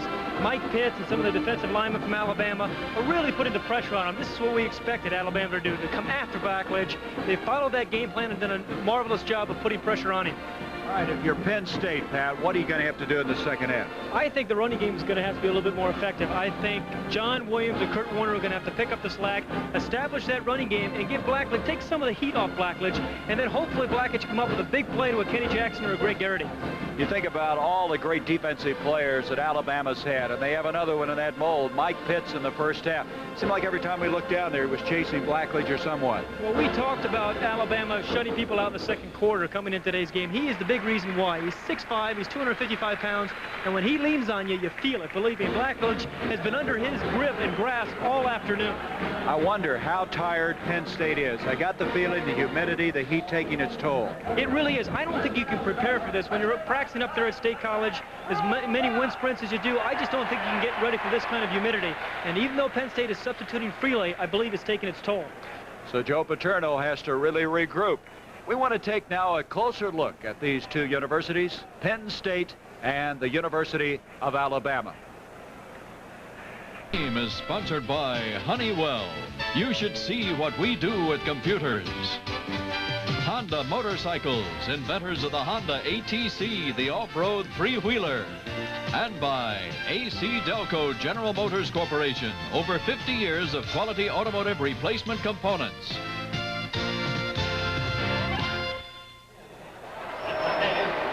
(21-7) our halftime score. This has turned out to be a very big media event. 57 newspapers represented here, 5 bowls, the sugar, the cotton, orange, Fiesta, and Gator. As you look now, there's the rushing you keep mentioning, Pat. Not that effective for Penn State. Well, they're going to have to do a better job of rushing the ball, take some of the pressure off Todd Blackledge. One of the surprising statistics here is the time of possession. It's pretty even, although Alabama has done much more with its possessions than has Penn State, although Penn State had that 10-play drive near the end of the first half there. I'd like to hear what Joe Paterno's saying right now. His team in a catch-up posture. The Bear in Legion Field has won 67 games, lost only 13 and tied 5. I think he lost one time in Tuscaloosa. They play some of the games at the University of Alabama. Beautiful school. We were able to visit down there, go to the practice field, and now look at this. Temperature up 4 degrees. The humidity's even more severe. And I said it at half, and I believe that Penn State felt it. They were trying to play some alternate people, as Alabama has been doing, but you mentioned it very well, Pat. You just can't prepare for this. You can run and do all the things you think's necessary. When you get thrown into this, there's E.T. He's wearing a Bama button, too. I think he's related to our director, Sandy Grossman, isn't he? Strong resemblance. Okay, the big story now. Can Penn State regroup? Mayor Bryant, look at this. Isn't that amazing? And as he gets older, he gets better. Absolutely. He just ages like a fine wine. Last year, he said he was so distracted by that assault on the Alonzo Stagg record, it was just disconcerting. You know, the amazing thing, we went out and watched practice the other day. He stopped his practice in the middle of practice, Gary, brought his team together and said, I want you guys to finish this practice like you're 6 points down. I've never seen a coach do that, a remarkable tactic. He used to like to work out with the teams. He'd lose about 10 pounds, and now he can't do that, but he enjoys talking to the former players. There is Todd Blackledge. He'll be ready to go as soon as they get the football. Micah kicking off for Penn State. Caruth is back deep, and he's not going to bring it out. Alabama will set it up at the 20-yard line. Crimson Tide kept that streak alive of not being scored on in the second quarter. Lewis, Moore, Caruth, Fagan, they have really been alternating in that running backfield off of the wishbone. Up front, they made a lot of changes there too. Good depth. They have excellent depth in that offensive line. That may be the deepest position, offensive line and running back. And the offensive line did a beautiful job in the first half. Moore, Fagan, Caruth in the backfield. Walter Lewis from the 20-yard line. Up the middle comes Moore. Ricky Moore winds his way for 4 yards. Let's set defensively now. Penn State. Penn State defensively made some changes to try to save some of those people. Ashley and Harris, Gattuso, Ofer, Kelly, Radisic is in there. You see Biondi 39, Hamilton 17. Mark Robinson is not in, though, at free safety. He's not. You're right. Suter, who had an interception in the first half, is in there. Second down, 6. Lewis pitching back. It gets loose. It's picked up by Ashley. It's going to be down, however, where the ball was picked up. And they'll have it at the 22, and Ashley with a big play for Penn State. Ashley has made big plays in their defense all year long. He's their co-captain. You can see Walter Lewis coming down. Now, he can't decide whether to pitch it or run it. He finally decides to pitch it. Ashley chases the ball down. It was a little behind Jeff Fagan, number 35. Ashley picks it up. He cannot advance it, though. He's the leader of that defense, and that is a big play for Penn State. There he is, out of Jersey City. First down now at the 22 of Alabama. John Williams. Williams can't get the corner. Reaction by Robbie Jones. Jones from Demopolis, Alabama, number 97. He checked in bad condition this year. Wasn't in very good shape. He had a wrist injury that slowed him down, but he's come on now. He's the man who calls the defensive signals. They'll give him maybe a yard on the play. Second down and 9. Well, they moved it back to 22. I don't think he got anything. It's academic. Castile is in now, along with Stan Gay in the secondary. Warner, Williams, the running backs. Blackledge on the play action, has time, hits Warner, and Warner's hit instantly. That's Tommy Wilcox, the All-American safety. Wilcox has been hurt a lot this year, and they have missed him. This senior, a 2-time All-American, had an ankle that kept him out all of the preseason of play. That time he was up there and no gain again. Offensively, Blackledge, who had the 2 interceptions, the 2 sacks. Williams, Warner, Jackson, and Garrity in that line up front. Gonzo started from a year ago. Battaglia at center. Keller, a former tight end, now playing tackle. Third down, 9. John Williams in motion. Blackledge pressure up the middle. McCluskey's got it. And that'll be a first down at the 10-yard line. Now Alabama's claiming the ball was jarred loose. They did. Alabama recovered. Stan Gay. I want to see this one again. McCluskey looked like he had it in his grasp when he went down. But evidently, on the way down, it was stripped from him. He does not like this development at all. Alabama's on the blitz. You're going to see their linebackers put some pressure on Todd Blackledge. Watch number 57, Eddie Lowe, and number 97 come right up the middle and put the heat on Blackledge. He does a good job of getting rid of the ball. McCluskey's a big target, but the All-American Tommy Wilcox, as we've mentioned so many times, put a big hit on him. He fumbles the ball. There it is, and you see Stan Gay, 28, came up with it at the 10-yard line. Alabama with Joe Carter carrying. Boy, 2 turnovers really hurting Penn State as they've been on the move. Let's go at this again. I want to see. Watch 15. Tommy Wilcox hit McCloskey right here in the back. Now the ball is on its way down. It's slipping out of his grasp, as you can see. There, it's right there. It's loose. It's on the ground. It was a good call. It was a very good call. Officials on top of it. There's the turnovers. 2 interceptions. The fumble now by Penn State. Ricky Moore, Joe Carter in the backfield. Lewis, he's going to keep the ball in. He is knocked down for the loss. And now for an NCAA Today report, let's go to Brent Musburger in New York. Gary, the left side of the Miami Hurricane defense fails to contain, and Blair Keel, the Notre Dame quarterback, will roll in from 6 yards out, and Notre Dame leads Miami right now 7-0. Let's go back to Gary Bender and Pat Hayden. Thank you, Brent. The Fighting Irish trying to win their 4th. That loss, Ken Kelly was the man who stormed through for the loss. Makes it 3rd and 14. Up the middle is Moore. A block of granite moves it out to the 15-yard line, and now they have 3rd and a long ways to go. Make that 4th down. Correction. And now coming in will be the punting team for Alabama. Wow, we'll go back for Penn State. 11:50. A lot of developments here in the first 3-4 minutes of the second half. A big turnover, as Penn State would have had a 1st down at the 10, but the fumble gave it to Bama. Penn State holding, and Malcolm Simmons kicking. Beautiful kick. This is Hamilton. Hamilton's the 45 to the 50. He almost broke that for a big gain. That'll be a 12-yard return. A 47-yard kick by Simmons. And Penn State has the football for the 2nd time. Now, after that punt, at the Alabama 48, they trail 21-7. 11.5 minutes to go, 3rd quarter.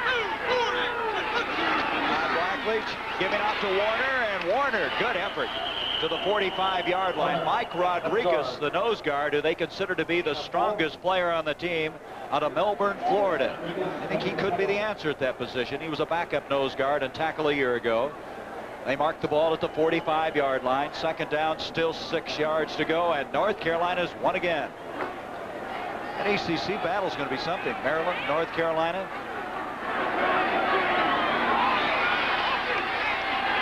Penn State on a 2nd and 6 to Williams, and Williams very close to the 1st down.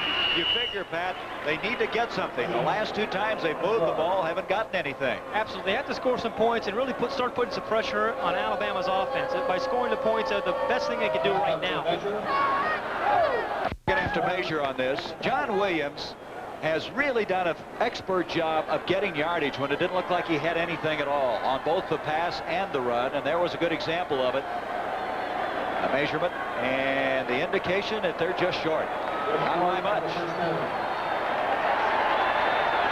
There's part of the Crimson Tide, our director, Sandy Grossman, an Alabama graduate.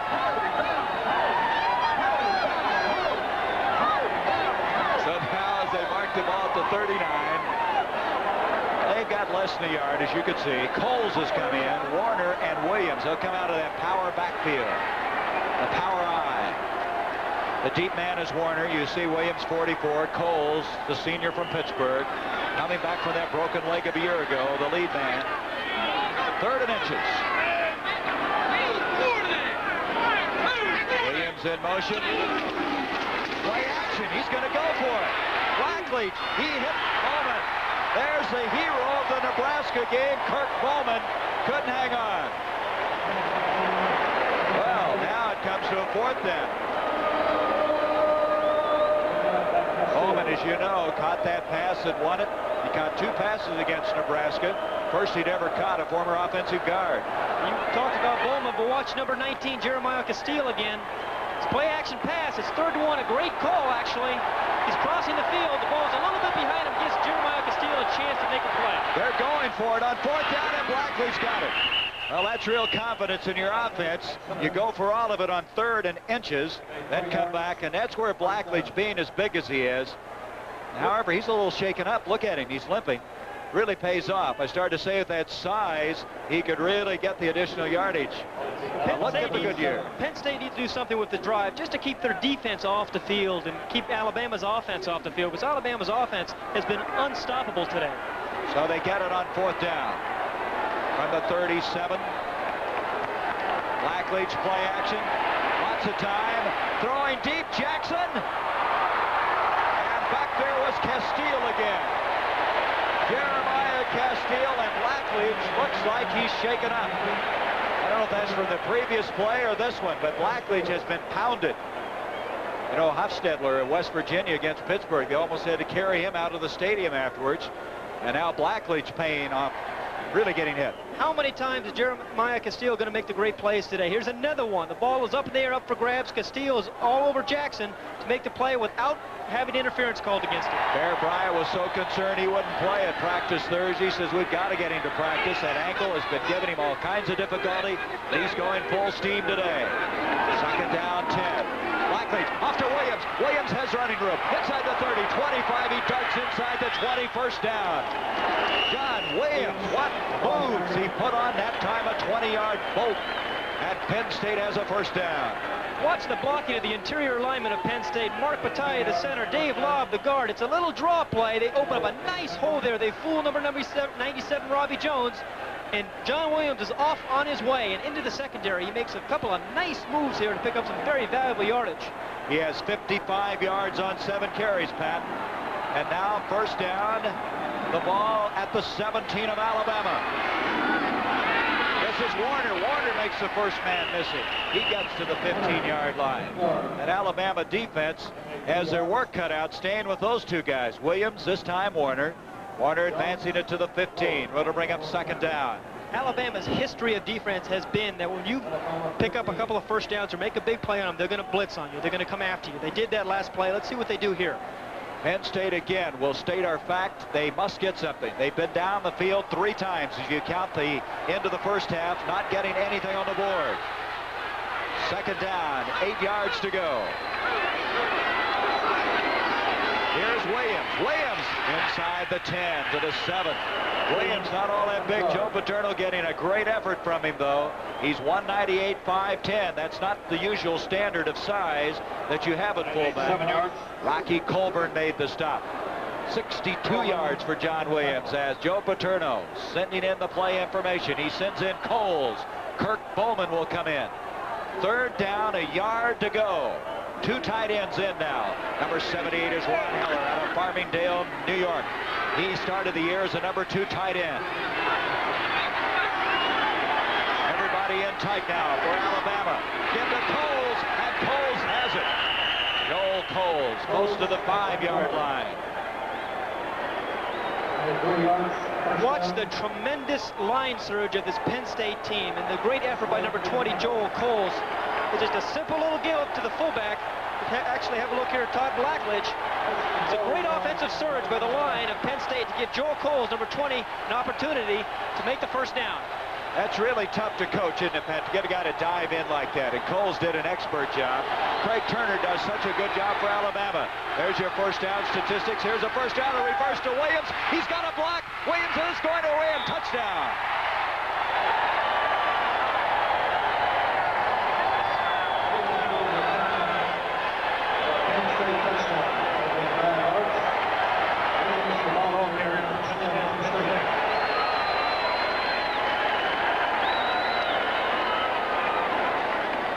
Joe Paterno has a few special plays of his own. You're going to see a little reverse here. First a handoff to Warner, then back to number 44, John Williams. Gets a block by Todd Blackledge and then runs, breaks a tackle, dives in the end zone. We have a game.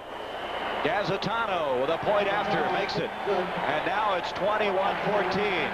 Well, I didn't think quarterbacks are supposed to block. Blackledge did. It's now a 7-point game. Panka to kick off for Penn State. He's sharing the duties now. Gazzatano's been field goal kicking and point afters. Panka from Reno, Nevada. Caruth back deep for the Tide, and they're going to down it there and at the 20-yard line. Let's go back to that touchdown run. Remember, Penn State's have trouble scoring on Alabama inside the 5-yard line. They're going to do it by a little trick play here. They give it to Warner and a reverse to John Williams. Again, number 14 makes the block that springs John Williams, who was impressive that whole drive.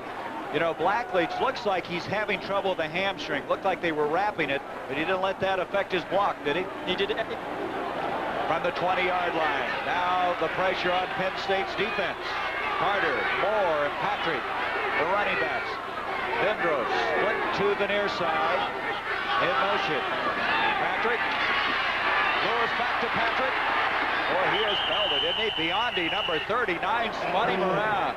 And Patrick may have gotten a yard. There's Blackledge. Now the heat. You can see. You see the towel over his head, but he also has his left leg as well as his right leg bandage. I think he has a little bit of a hamstring problem. Joe Paterno just came up, talked to him, see if he was okay. The heat, 85 degrees as we started this second half of play. 71% relative humidity. That is hot. Second down, 9 for Alabama. There's Moore, the fullback. He breaks out across the 30 to the 35. First down, Alabama. Big, strong sophomore, 6 foot, 235-pounder. 14-yard run. He has 63 yards. Watch the blocking up front. The wishbone can hurt you so many ways. Walter Lewis has thrown the ball today, run the ball. This time he gets it to his fullback, 26, Ricky Moore. Breaks a couple of tackles there and is into the secondary. Great run there by number 26, Ricky Moore. That run was the initial first down of the second half for Alabama. Everything has Bear Bryant. That looks like that tower we are on, right? Alabama! Now we're going to have a timeout, Alabama. They'll have 2 left. So they'll regroup, and we'll be back as it'll be first down 10 from the 35. Alabama leading Penn State by 6 minutes, 34 seconds go. Third quarter. First down, Alabama at their own 35. Lewis on the option to Patrick. Patrick knocked out of bounds short of the 40-yard line. Papenroth, linebacker, over to make the stop. Now look behind the bench here, Pat. There are some air conditioners. See them? That is going to have to help Alabama. However, on the other side, Penn State does not have air conditioning. They have a fan, though. Gary, I'm sorry. Gary, that's called the home field advantage. Okay. Second down now. 6 yards to go. Lewis wants to throw. There's that whoopie pass off to Carter, but this time read very well. Dave Ofer tripped him up.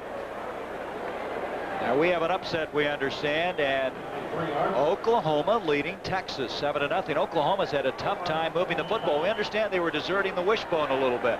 And Georgia now starting to pull away from Mississippi. West Virginia leading Boston College. Boston College unbeaten once time.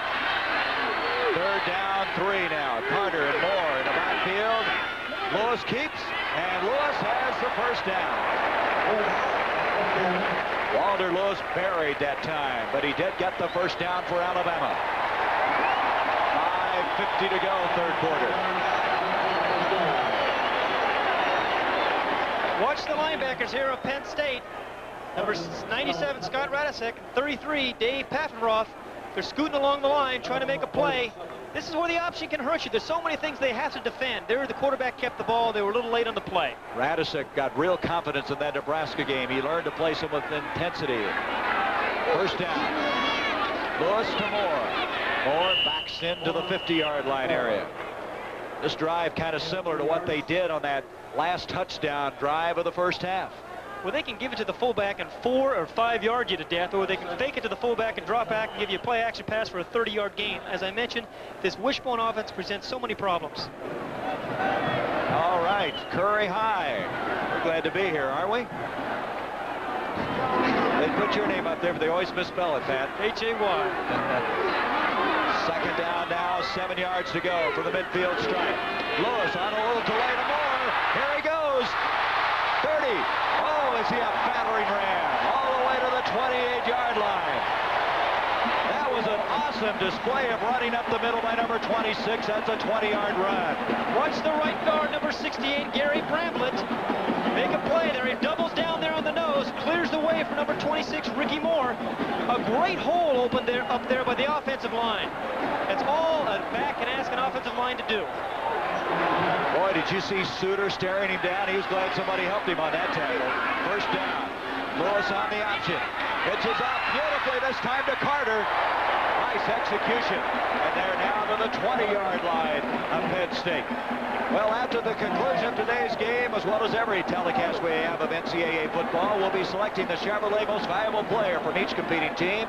Chevrolet will donate a $1,000 scholarship to the General Scholarship Fund of each player's school to assist qualified students.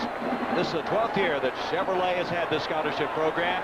We'll be voting on it, and right now it's definitely going to be hard to decide. Second down, a yard to go. Lewis, first down, 15, 10. He's to the 8, first and goal. Radisick out of Pittsburgh. A junior at 230 pounds got him. And Alabama is impressive. That's what Penn State's seen. Head on for the end zone. Watch the block on number 33 in white. Dave Pratt, their linebacker. He's got to make this play, but it's a great block there by number 25, Lenny Patrick. What more can you ask for a running back? We got a block in that wishbone if you're a running back, and he did. First and goal.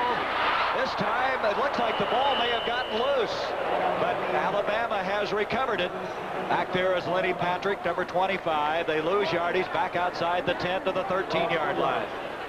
Let's look at that again. We mentioned Ricky Moore, the fullback. His hands are battered and bruised from being hit by helmets so much. He gets a helmet right there on the hands again. The ball's on the ground, but Walter Lewis has the foresight to fall on that ball for the recovery. That was Joe Hines, number 52, out of Cleveland, Ohio, a junior that separated the ball from Moore. Second down now and goal from the 13. Lewis doing quite a job, isn't he? Pitches off to Carter. Carter to the 10. Good reaction that time. That is Suter, the man who's playing for Robinson. We saw Robinson earlier testing his, looked like his ankle on the near sideline, and he has not been able to return. They miss him, but Suter's done a very creditable job. He has one interception.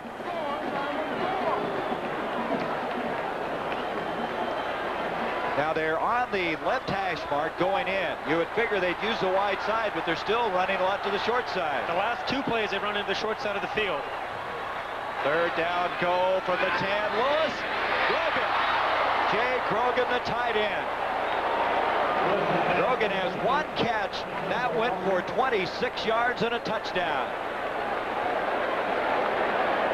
And so now the field goal attempt. There's Suter. We see Mark Suter getting up a little slowly, Gary. He would look like he was shaken up there, too, and they can't afford to lose him because they've already lost their first-string free safety, Mark Robinson. Kim will attempt a 27-yard field goal. He came in here 4 of 5. Paul Fields will hold. It's a tough angle. Almost blocked, and the kick is good. Peter Kim, who was born in Seoul, South Korea, then was in Honolulu. He saw the Bama play on TV and decided he wanted to play for him. Watch Kim kick this ball. He's going to be a little excited about kicking this field goal in a big game. And it's a big field goal. The lead now to 10. 24-14, 2:46 to go in this third quarter. Talking about the injury to Mark Robinson, number 32. Looks like the ankle. He has ice on the ankle. Suter's been playing in his stead, and as Pat mentioned, he was shaken up on that last play. The depth, they need all they can get in this heat today. Sanders to kick off for Alabama. Now is back deep. 2:46 to go in the third quarter. This is going to be Tony Mumford. Mumford coming to the near side, and he's to the 25-yard line, and that's where they'll set it up. Penn State down by 10, and now for an NCAA update, let's go to New York and Brent Musburger. Gary, here's where a Bowling Green tackle on the left side tries to use his head. Watch and see what happens. The quarterback under pressure. Boom. Ricochet. Miami of Ohio. Touchdown. Scored by Wafek El Sanadi. Back now to Gary Bender. Two unbeaten teams playing in that Mid-America Conference. From the 25, first down now. Coles and Nichols in the backfield. Kenny Jackson in motion. Here's Skeeter Nichols. And Skeeter out to the 30, 31-yard line. Some power football around that right-hand side. Give credit to Spiros and Heller, the right side of that offensive line. We have a man shaking up for Alabama. That would be Booker. Steve Booker, Jr. from Huntsville. And so across the 30, it'll bring up second down and 5. As they take a look at Booker, let's talk about tomorrow. Tomorrow on CBS Sports Sunday, along with some great boxing, we're going to have the top welterweights, Milton McCrory and Victor Abraham.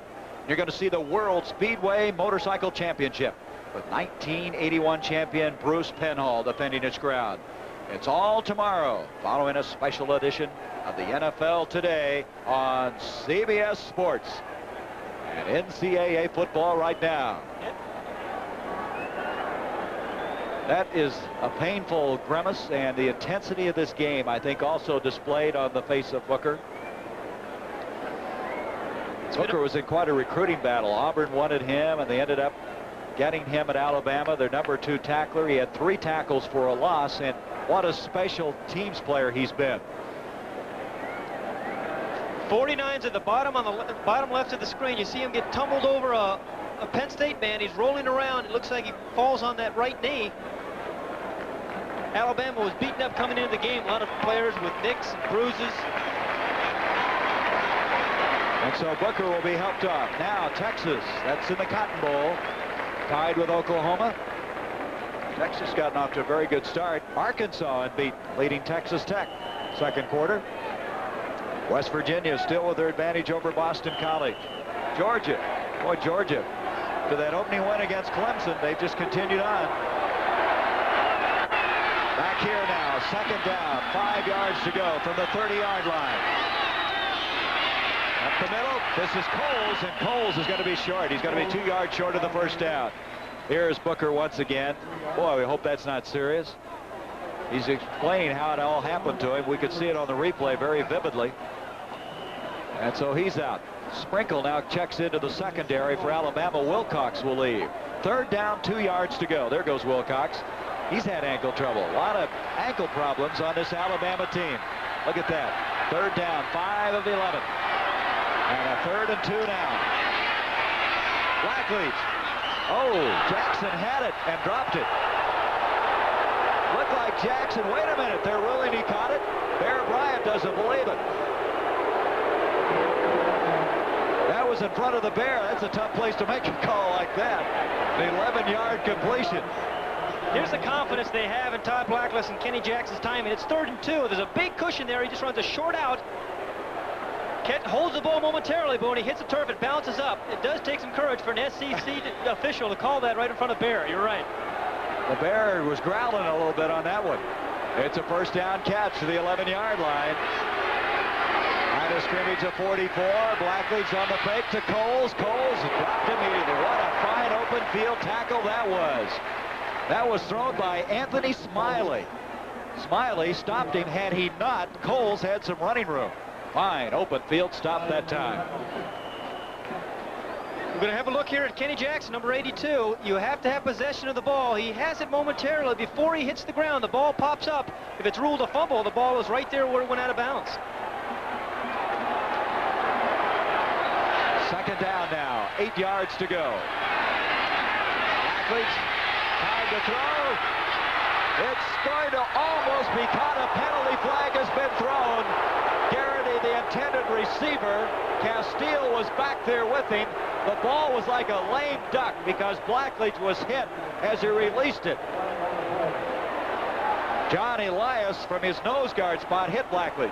Well, Jeremiah Castile, number 19, has been worked on all day. He's made great plays. This time, number 19 in red is going to interfere. You see the bump right there. He has to let Greg Garrity, 19 in white, catch the ball. Boy, this partisan tied crowd and 2 back-to-back decisions go against him. Here's the blitz from the inside linebackers. Watch this. They're putting the blitz on Todd Blackledge. They're going to put some pressure on him from the outside. He gets rid of the ball, but again, he takes a beating. Number 95, John Elias. Now, wait a minute. They're going to bring this back. A big decision going on. Let's listen to this one.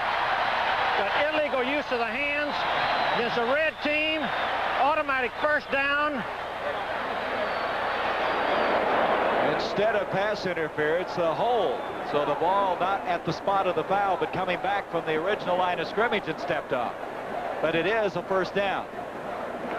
But I must admit, I did not see the hold. I saw the collision. You did too. You saw the bump by Castile on Garrity. Illegal use of the hands. Auburn, who was beaten by Nebraska last week. Jerry Claiborne in his maiden voyage with the Kentucky Wildcats. 30 seconds left. We have a very controversial time right now here. Always fun to say up here, those replays. Line of scrimmage, 48.5-yard line. First down for Penn State. They trailed by 10.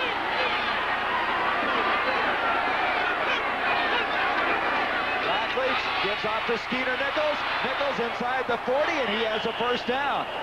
Skeeter Nichols, one of the two sophomores that they have in the backup position, and now 23 seconds to go in this third quarter. So they get the first down, and they're on the move now to the 37 of Alabama. What is that? It's not E.T., I know that. It's not a mascot, is it? Somebody had a bad night. Here we go. First down, 37-yard line. They may not get this play off before the end of the third quarter. 6 seconds, 5. Now he's going to. Blackledge back. Setting up to Nichols. Nichols to the 35-yard line. They only gained about 2 yards after all that. And that will bring us to the end of the third quarter. The score, Alabama 24, Penn State 14. We'll be back with fourth quarter action after this message and a word from your local station. Coverage of today's game is sponsored by Chevrolet, who invite you to take charge of a new Chevrolet car or truck at your Chevrolet dealers now. Mr. Goodwrench and General Motors Parts. And by Federal Express. When you have a package that absolutely positively has to be there overnight, Federal Express.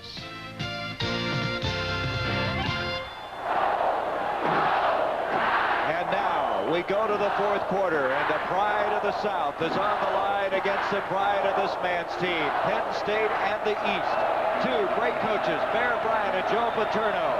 The heat, the humidity's got to be tough as we start the final 15 minutes of this game. From the 35-yard line, a reverse to Kenny Jackson. Jackson inside the 25 at Belvedere. Oh, was he hit. That is Castile, who came over at 177 pounds and dropped him. But that will be enough for the first down. Kenny Jackson ran 6 reverses last year, and this is his second of this season. A pitch to Skeeter Nichols, and then the reverse handoff to number 82, Kenny Jackson, who's got fine speed. Picks up a nice block there by Ron Heller, number 78. But Castillo meets the challenge and stops him dead in his tracks. Boy, was that a block by Heller. From the 25-yard line, Penn State trailing by 10. Blackledge, Bow. Did he get it? He did. They're ruling a completion inside the 15-yard line. Kevin Bow. So Penn State playing catch-up football. They've made a lot of mistakes that's hurt them, but they keep battling back. Todd Blackledge, you think he'd leave Jeremiah Castillo alone, but he goes after one more time. This time Blackledge and Bow get the better of Castillo. As Bow runs a little out pattern, the ball is well thrown, right out, rolling outside where nobody can intercept that ball. Bow gets a foot in for the first down. The hopes for a national championship very much up for grabs in this one. From the 14, here's John Williams. And Williams may have made it to the 12, and that's all. Stormed under that time by Alabama. As I've mentioned a couple of times, this is a situation that Alabama likes to bring a lot of people. After you've gained a couple of first downs, after you have a drive going, they want to disrupt your rhythm. John Elias that time making the tackle. Now look, Alabama's starting to give up a little ground.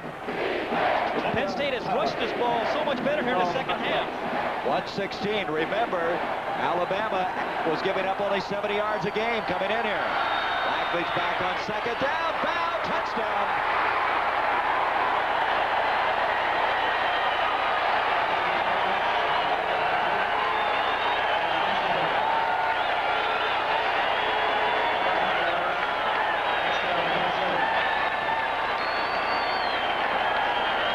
Inserted Kevin Bow into the game on this series.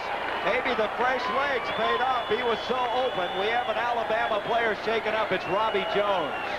Jones, that would be their second linebacker. Earlier they had Booker hurt, and now Jones is shaken up.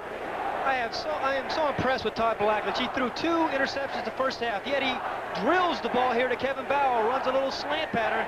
The ball is right on time, in a perfect position for Bow to catch the ball, who had beat number 28, Stan Gay. Well, you were talking about he picked on Castile. That time he went to the other side, and they got the step on Stan Gay. And he spreads it around. Blackledge has thrown touchdown passes to 7 different receivers this season. This time you're seeing number 11, Kevin Bow, beat his defender for the TD. So Bow in there. He's usually returning punts. Jones is up, and that's good to see.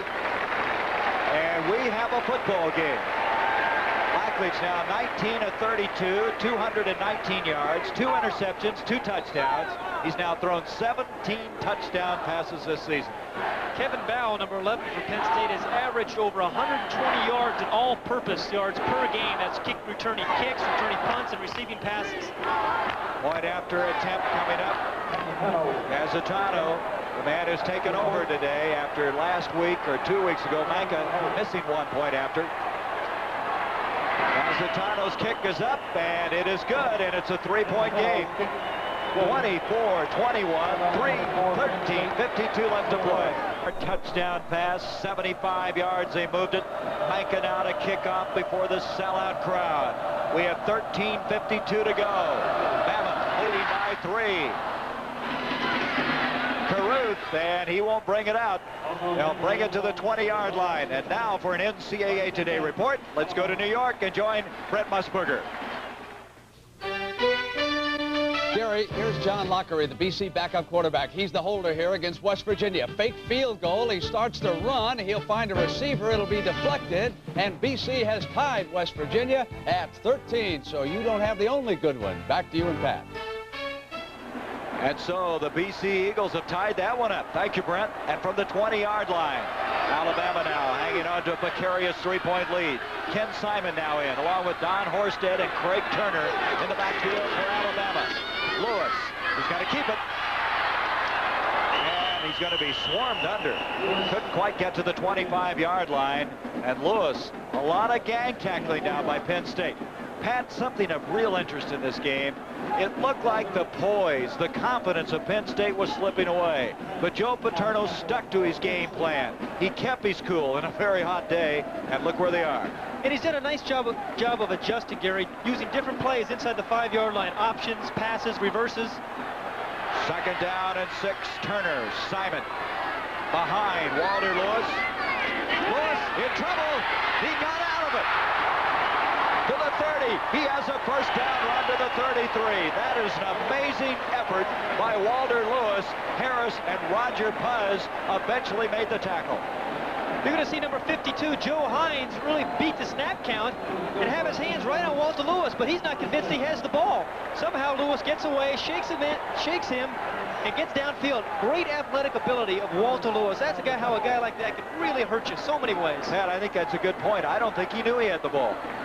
Now, Lewis has 85 yards. That's high for the game on 18 carries. First down, Lewis gives this time to Turner. Craig Turner from Gaithersburg, Maryland.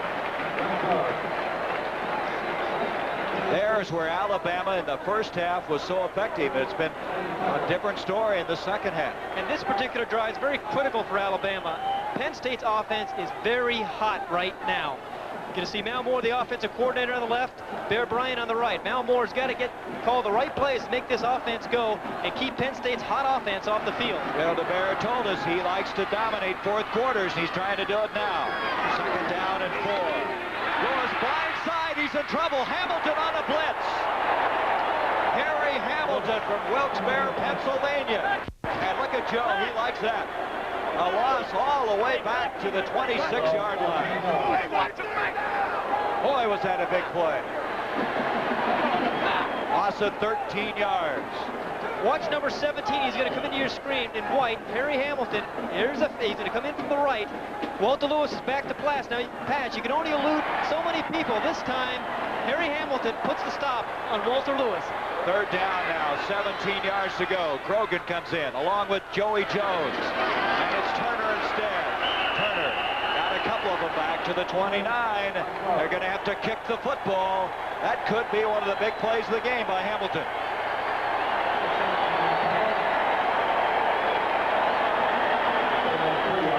Malcolm Simmons to kick now. They did the job defensively. Penn State down by 3. They're going to get the football. There's his average today. Very good. This time kind of an end-over-end kick. Now at the 30. He'll come to the near side. And he's going to get out to the 38-yard line, and that's all. Penn State down by 3. They'll have it with 10 minutes, 52 seconds left. Up here in Birmingham, the pride of the Southeast Conference against this Eastern independent team. We have 10:52 to go. Alabama by 3. Penn State first down. Blackleach. Time to throw. Kenny Jackson. He caught it, I believe. The official was in the way.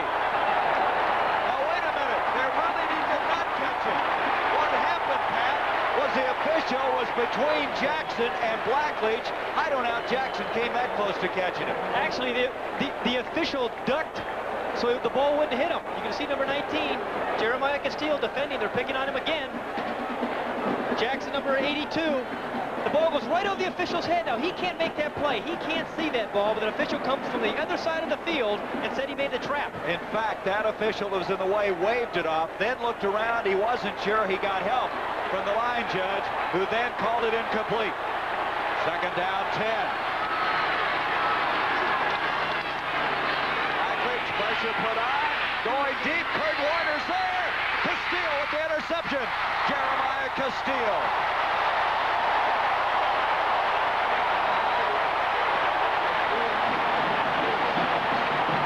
That's the third interception by Todd Blackledge. The fourth turnover against Penn State.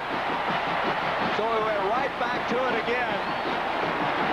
Warner had to wait on the ball, and Castillo took advantage of it.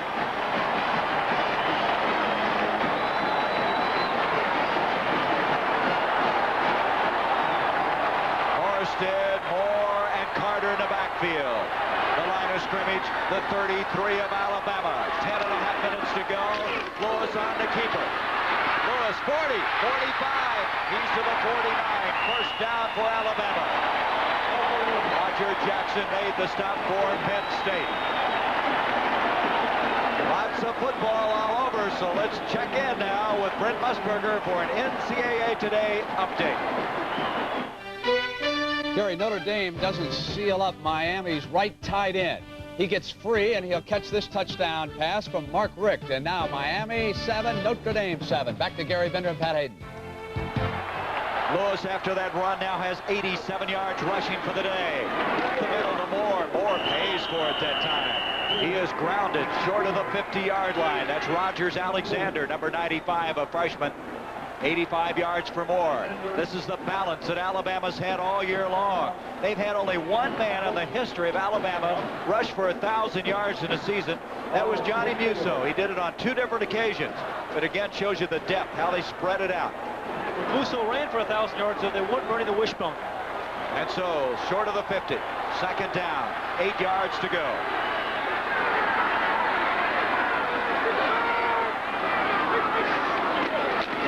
He's got to keep it. He's hit. That's the freshman we mentioned. Rogers Alexander, who played at DeMatha High School, Riverdale, Maryland. They think he's going to be outstanding. I see why. Big play by the freshman. That's a loss back to the 45-yard line. Third down coming up. Had big plays on this fourth quarter. Hamilton with a sack. Now Alexander. 3rd and 12, Alabama. With still a lot of time, 9 minutes. They'd like to keep it going. Todd Blackledge wants to get back on the field. He's talking there to Bow, who caught that touchdown pass earlier. Walter Lewis on 3rd and 12. Got time over the middle. Jones, what a catch!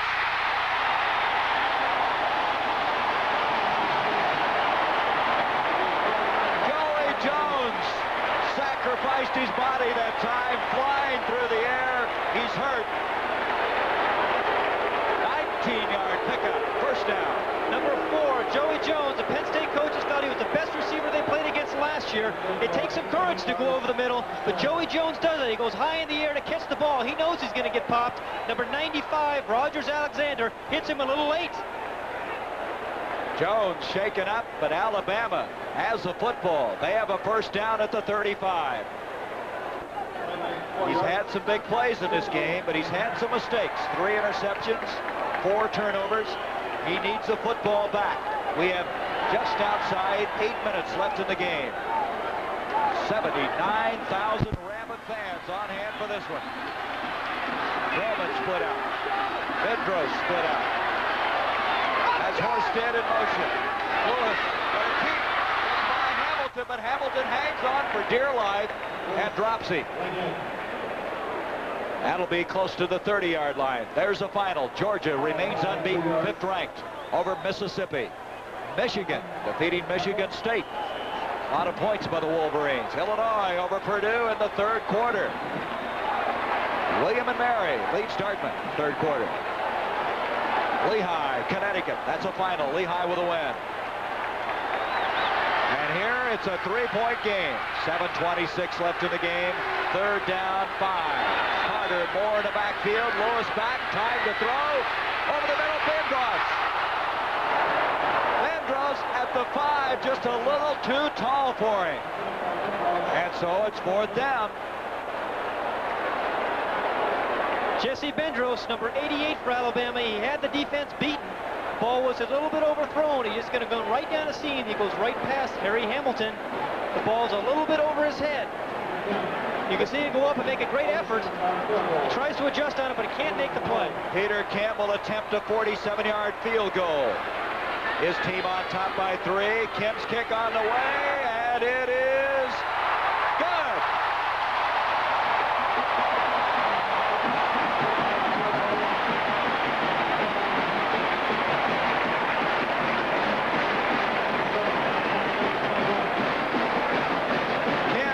At 47. The longest of his career was 49. Now Bama leads by 6. View of a beautiful area of the United States, Birmingham, Alabama, and what a football stadium. You'll find no finer than Legion Field here in Birmingham. 6-point difference as a Goodyear blimp is getting quite a view of quite a struggle and interstate rivalry going on here, regional rivalry. Barry Sanders kicking off. Mumford, he's going to bring it out. Mumford to the 15 and just about to the 20-yard line. Well, Kim with a field goal. Look how excited he was of 47 yards. Now, we said he kicked a 49-yarder. He did at one time when he was playing at the University of Hawaii, kick a 51-yarder. That's a lot of fun. That's why you play for Alabama, so you can have thrills like that. 80 yards away. Penn State down by 6. Williams and Warner in the backfield. This kind of reminds you of Nebraska, except they got a lot more time. They only had a minute 18 on their go-ahead touchdown there. They have all 3 timeouts left. Blackledge gives to Warner. Warner out to the 25. He's to the 30, and that'll be a 1st down. He has been very quiet in this game, but he might be a factor now. He has 36 yards on 10 carries. Don't ever question Penn State's ability to come back in a football game. You're going to see 25, Kurt Warner, line up at the tailback position. He's going to pick up some nice blocks here by number 60, Laub, the offensive guard. And he scoots to the outside. McCloskey screens off a man. Kurt Warner breaks a couple tackles. And there's number 19, Jeremiah Castillo, pushing him out of bounds. That Laub, by the way, they didn't think he'd be eligible this year. He looked like academically he would not. He came back, and that's really been a plus as far as Penn State is concerned. On 1st down, Blackledge back, throwing, Garrity. Garrity's got a 1st down catch. They say he went out of bounds at the 46-yard line. Castile defending again. Paterno will send in Kenny Jackson. A 15-yard pickup, and Penn State just hasn't given up. What a battle this is. Bear Bryant looking in dismay, looking almost in disdain is what he's trying to do now, is somehow stop this passing machine.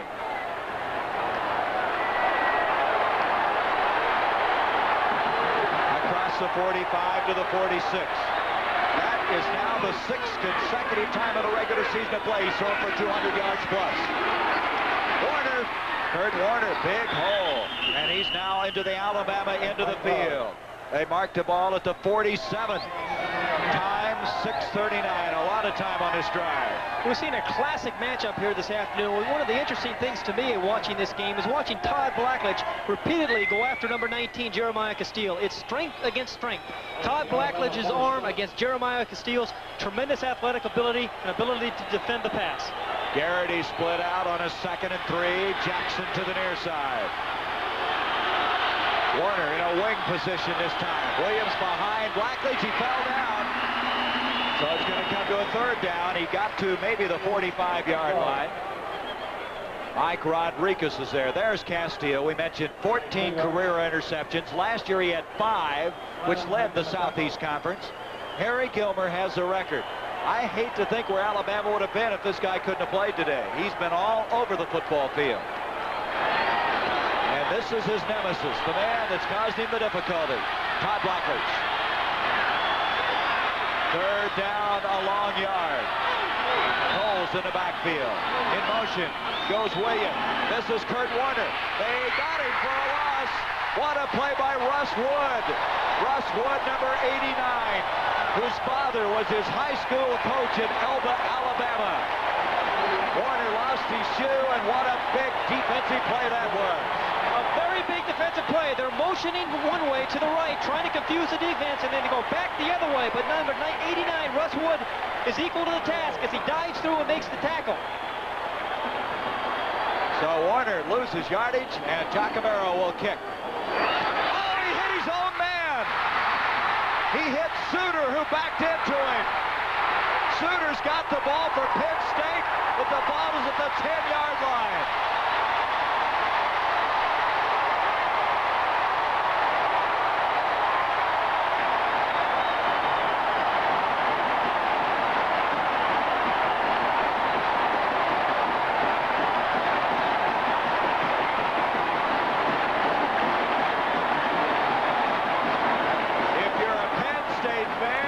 Be in disbelief. What happened was Mike Suter, who was back to block, look at it, backed into Giacomero. That's what happens after you've had a punt block. Remember, they had a punt block by Alabama early on in the game. He was concerned. He had his head on a swivel, lost sight of the fact of where he was, and backed into the punter. Well, Suter doesn't ordinarily play in that position, but due to the injury, he's been in there. Again, and this is Joe Carter. Carter now trying to put this game away. Colts inside the 10-yard line. We mentioned at the top of the show, as you look at Joe Paterno, he looks a little bit upset about things, and rightfully so. At the top of the show, we mentioned special teams. Alabama wanted to neutralize Penn State special teams. They've done an excellent job of doing that. They've blocked one of their punts, and they've had Suter run into one of their punts as well. More of the mistakes have hurt. Todd Knowles has checked in and tackled now defensively. Patrick Moore and Carter for Alabama. Up to Patrick. Patrick to the 5. Touchdown.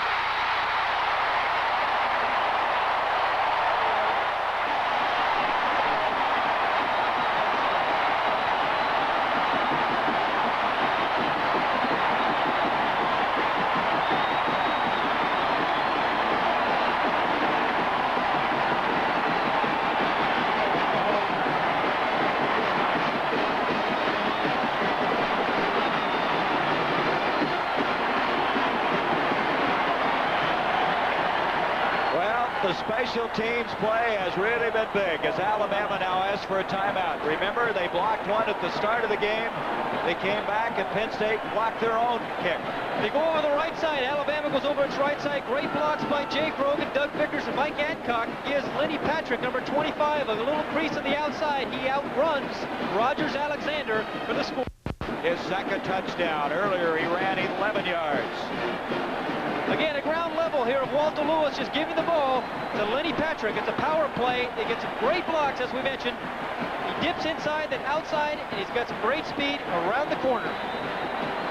Alabama now leads at 33-21.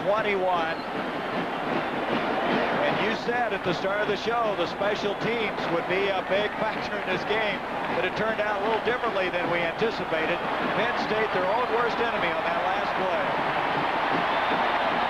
There's a shot of a lot of excitement here at Legion Field. Boy, there's a lot of big ifs in this game. What if Jackson and the official in the pass? What if this? What if that? And now we're having some problems. Penn State's going to have to call for a timeout. They were having trouble figuring out who to put on the field. They'll have 2 left.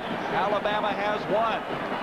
And so with 4:08 left to go, Bama leads at 33-21. Which will bring you the 64th running of the Jockey Club Gold Cup for 3-year-olds and ups, and the 111th edition of the Champagne for 2-year-olds from Belmont Park. Great thoroughbred racing following the game right here on CBS. Bob Fishmas, our director, is doing that at Belmont. And don't forget our scoreboard show to follow. That drive didn't go very far, did it? Didn't take very long either. Athletes back. McCluskey didn't see it. It's picked off by Lowe. Eddie Lowe. Lowe to the 5. Touchdown.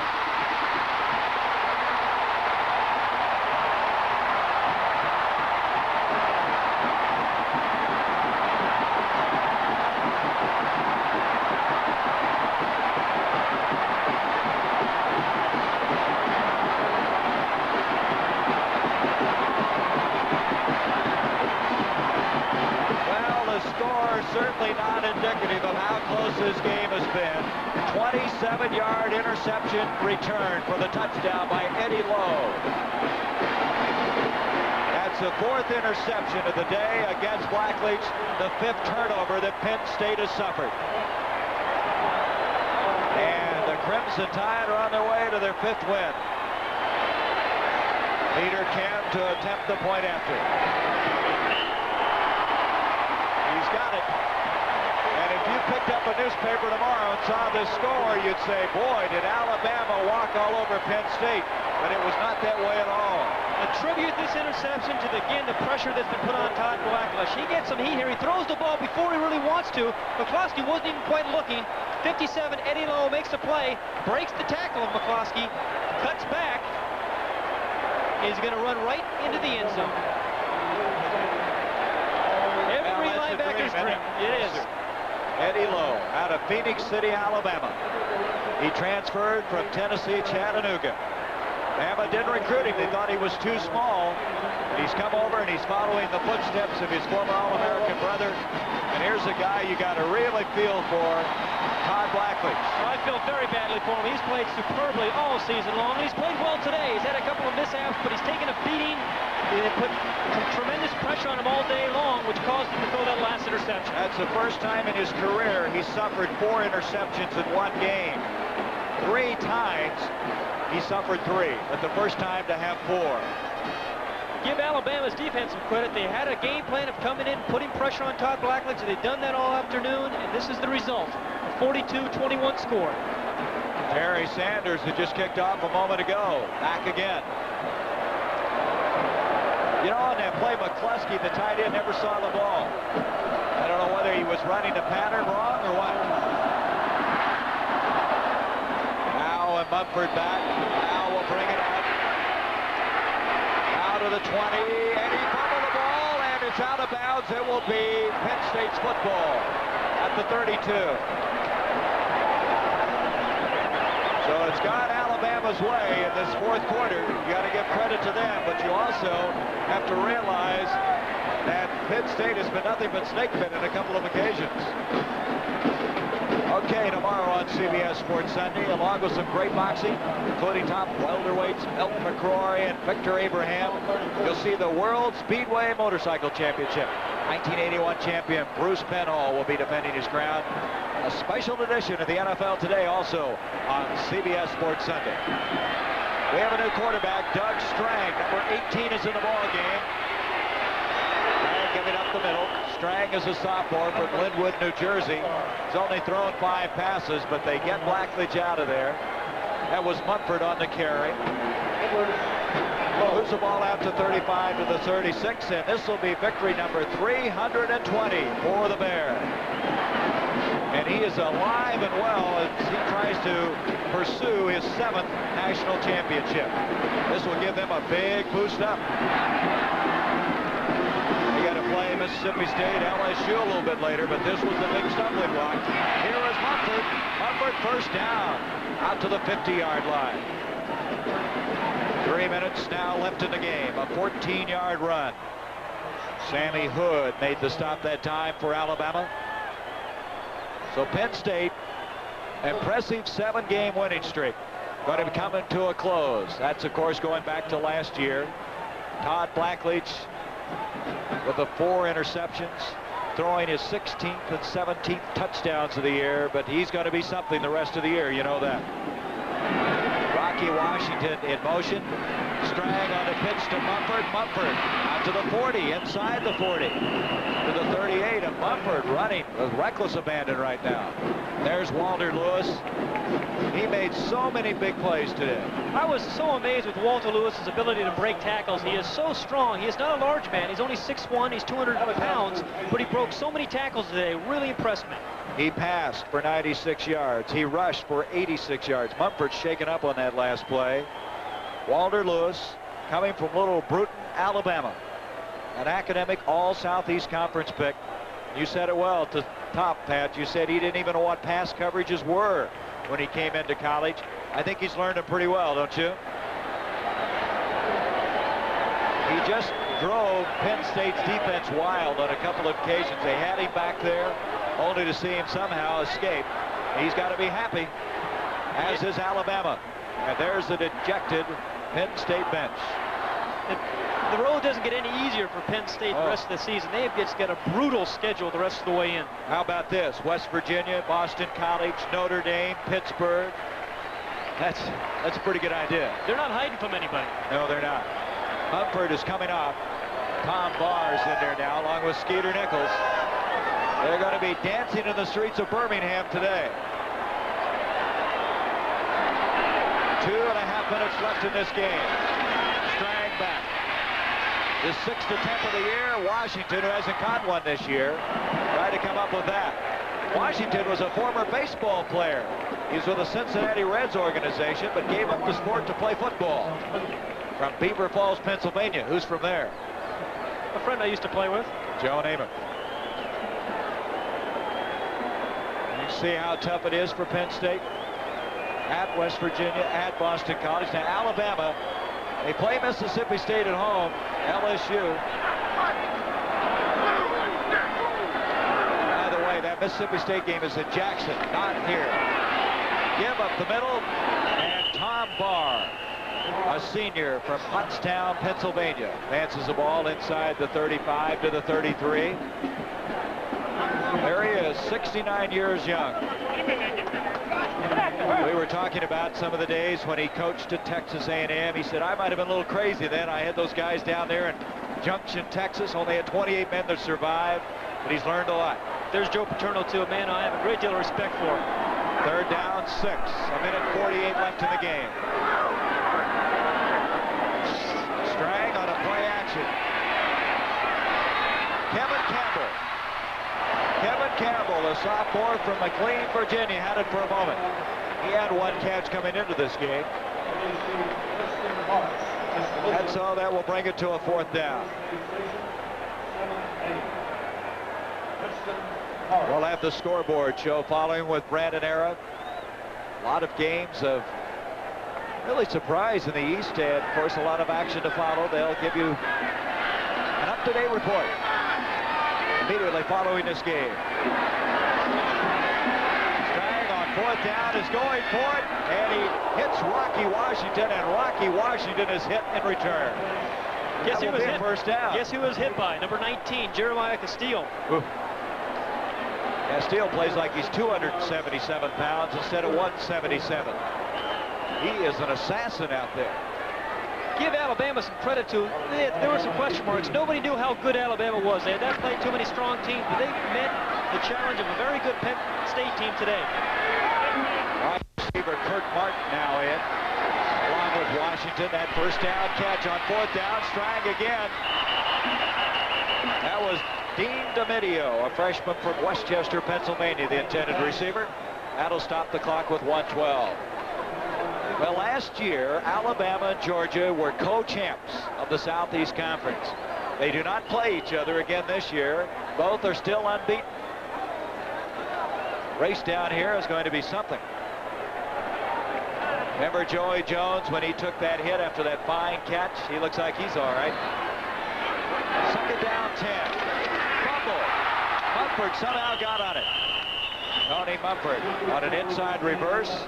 They lose yardage on that play, and we have 1 minute to go. Saying hello to the folks back at home. Doug Vickers. He's quite an offensive tackle, isn't he? 2nd team all SEC last year. Picked on all the preseason teams, too. So at the 19-yard line, 40 seconds left in the game. Campbell, Washington split to the top. Strang in trouble. Gonna run, and Strang is going to be belted at the 16-yard line. It's Tom McQuarrie, a sophomore from Scottsboro, Alabama, who made the tackle. And now we're going to have a timeout call by Penn State. They'll have 1 left with 17 seconds. They want to somehow get back on the scoreboard. I've never seen a game, Pat, where the score really less indicative of how a game has gone until the very end here. Penn State really did play well all day. A couple of major mistakes. for Penn State, and Chevrolet will donate a check in the amount of $1,000 to the General Scholarship Fund of each player's school to assist qualified students in all chosen academic disciplines. Williams had 10 carries for 69 yards. 16 seconds left. Strang, Sprinkle with the interception. 5 interceptions by Alabama. Kevin Campbell, the intended receiver. A real thanks to our producer, Rick LaCivita, for his job today. Our director, Sandy Grossman. Great job, guys. Super pictures.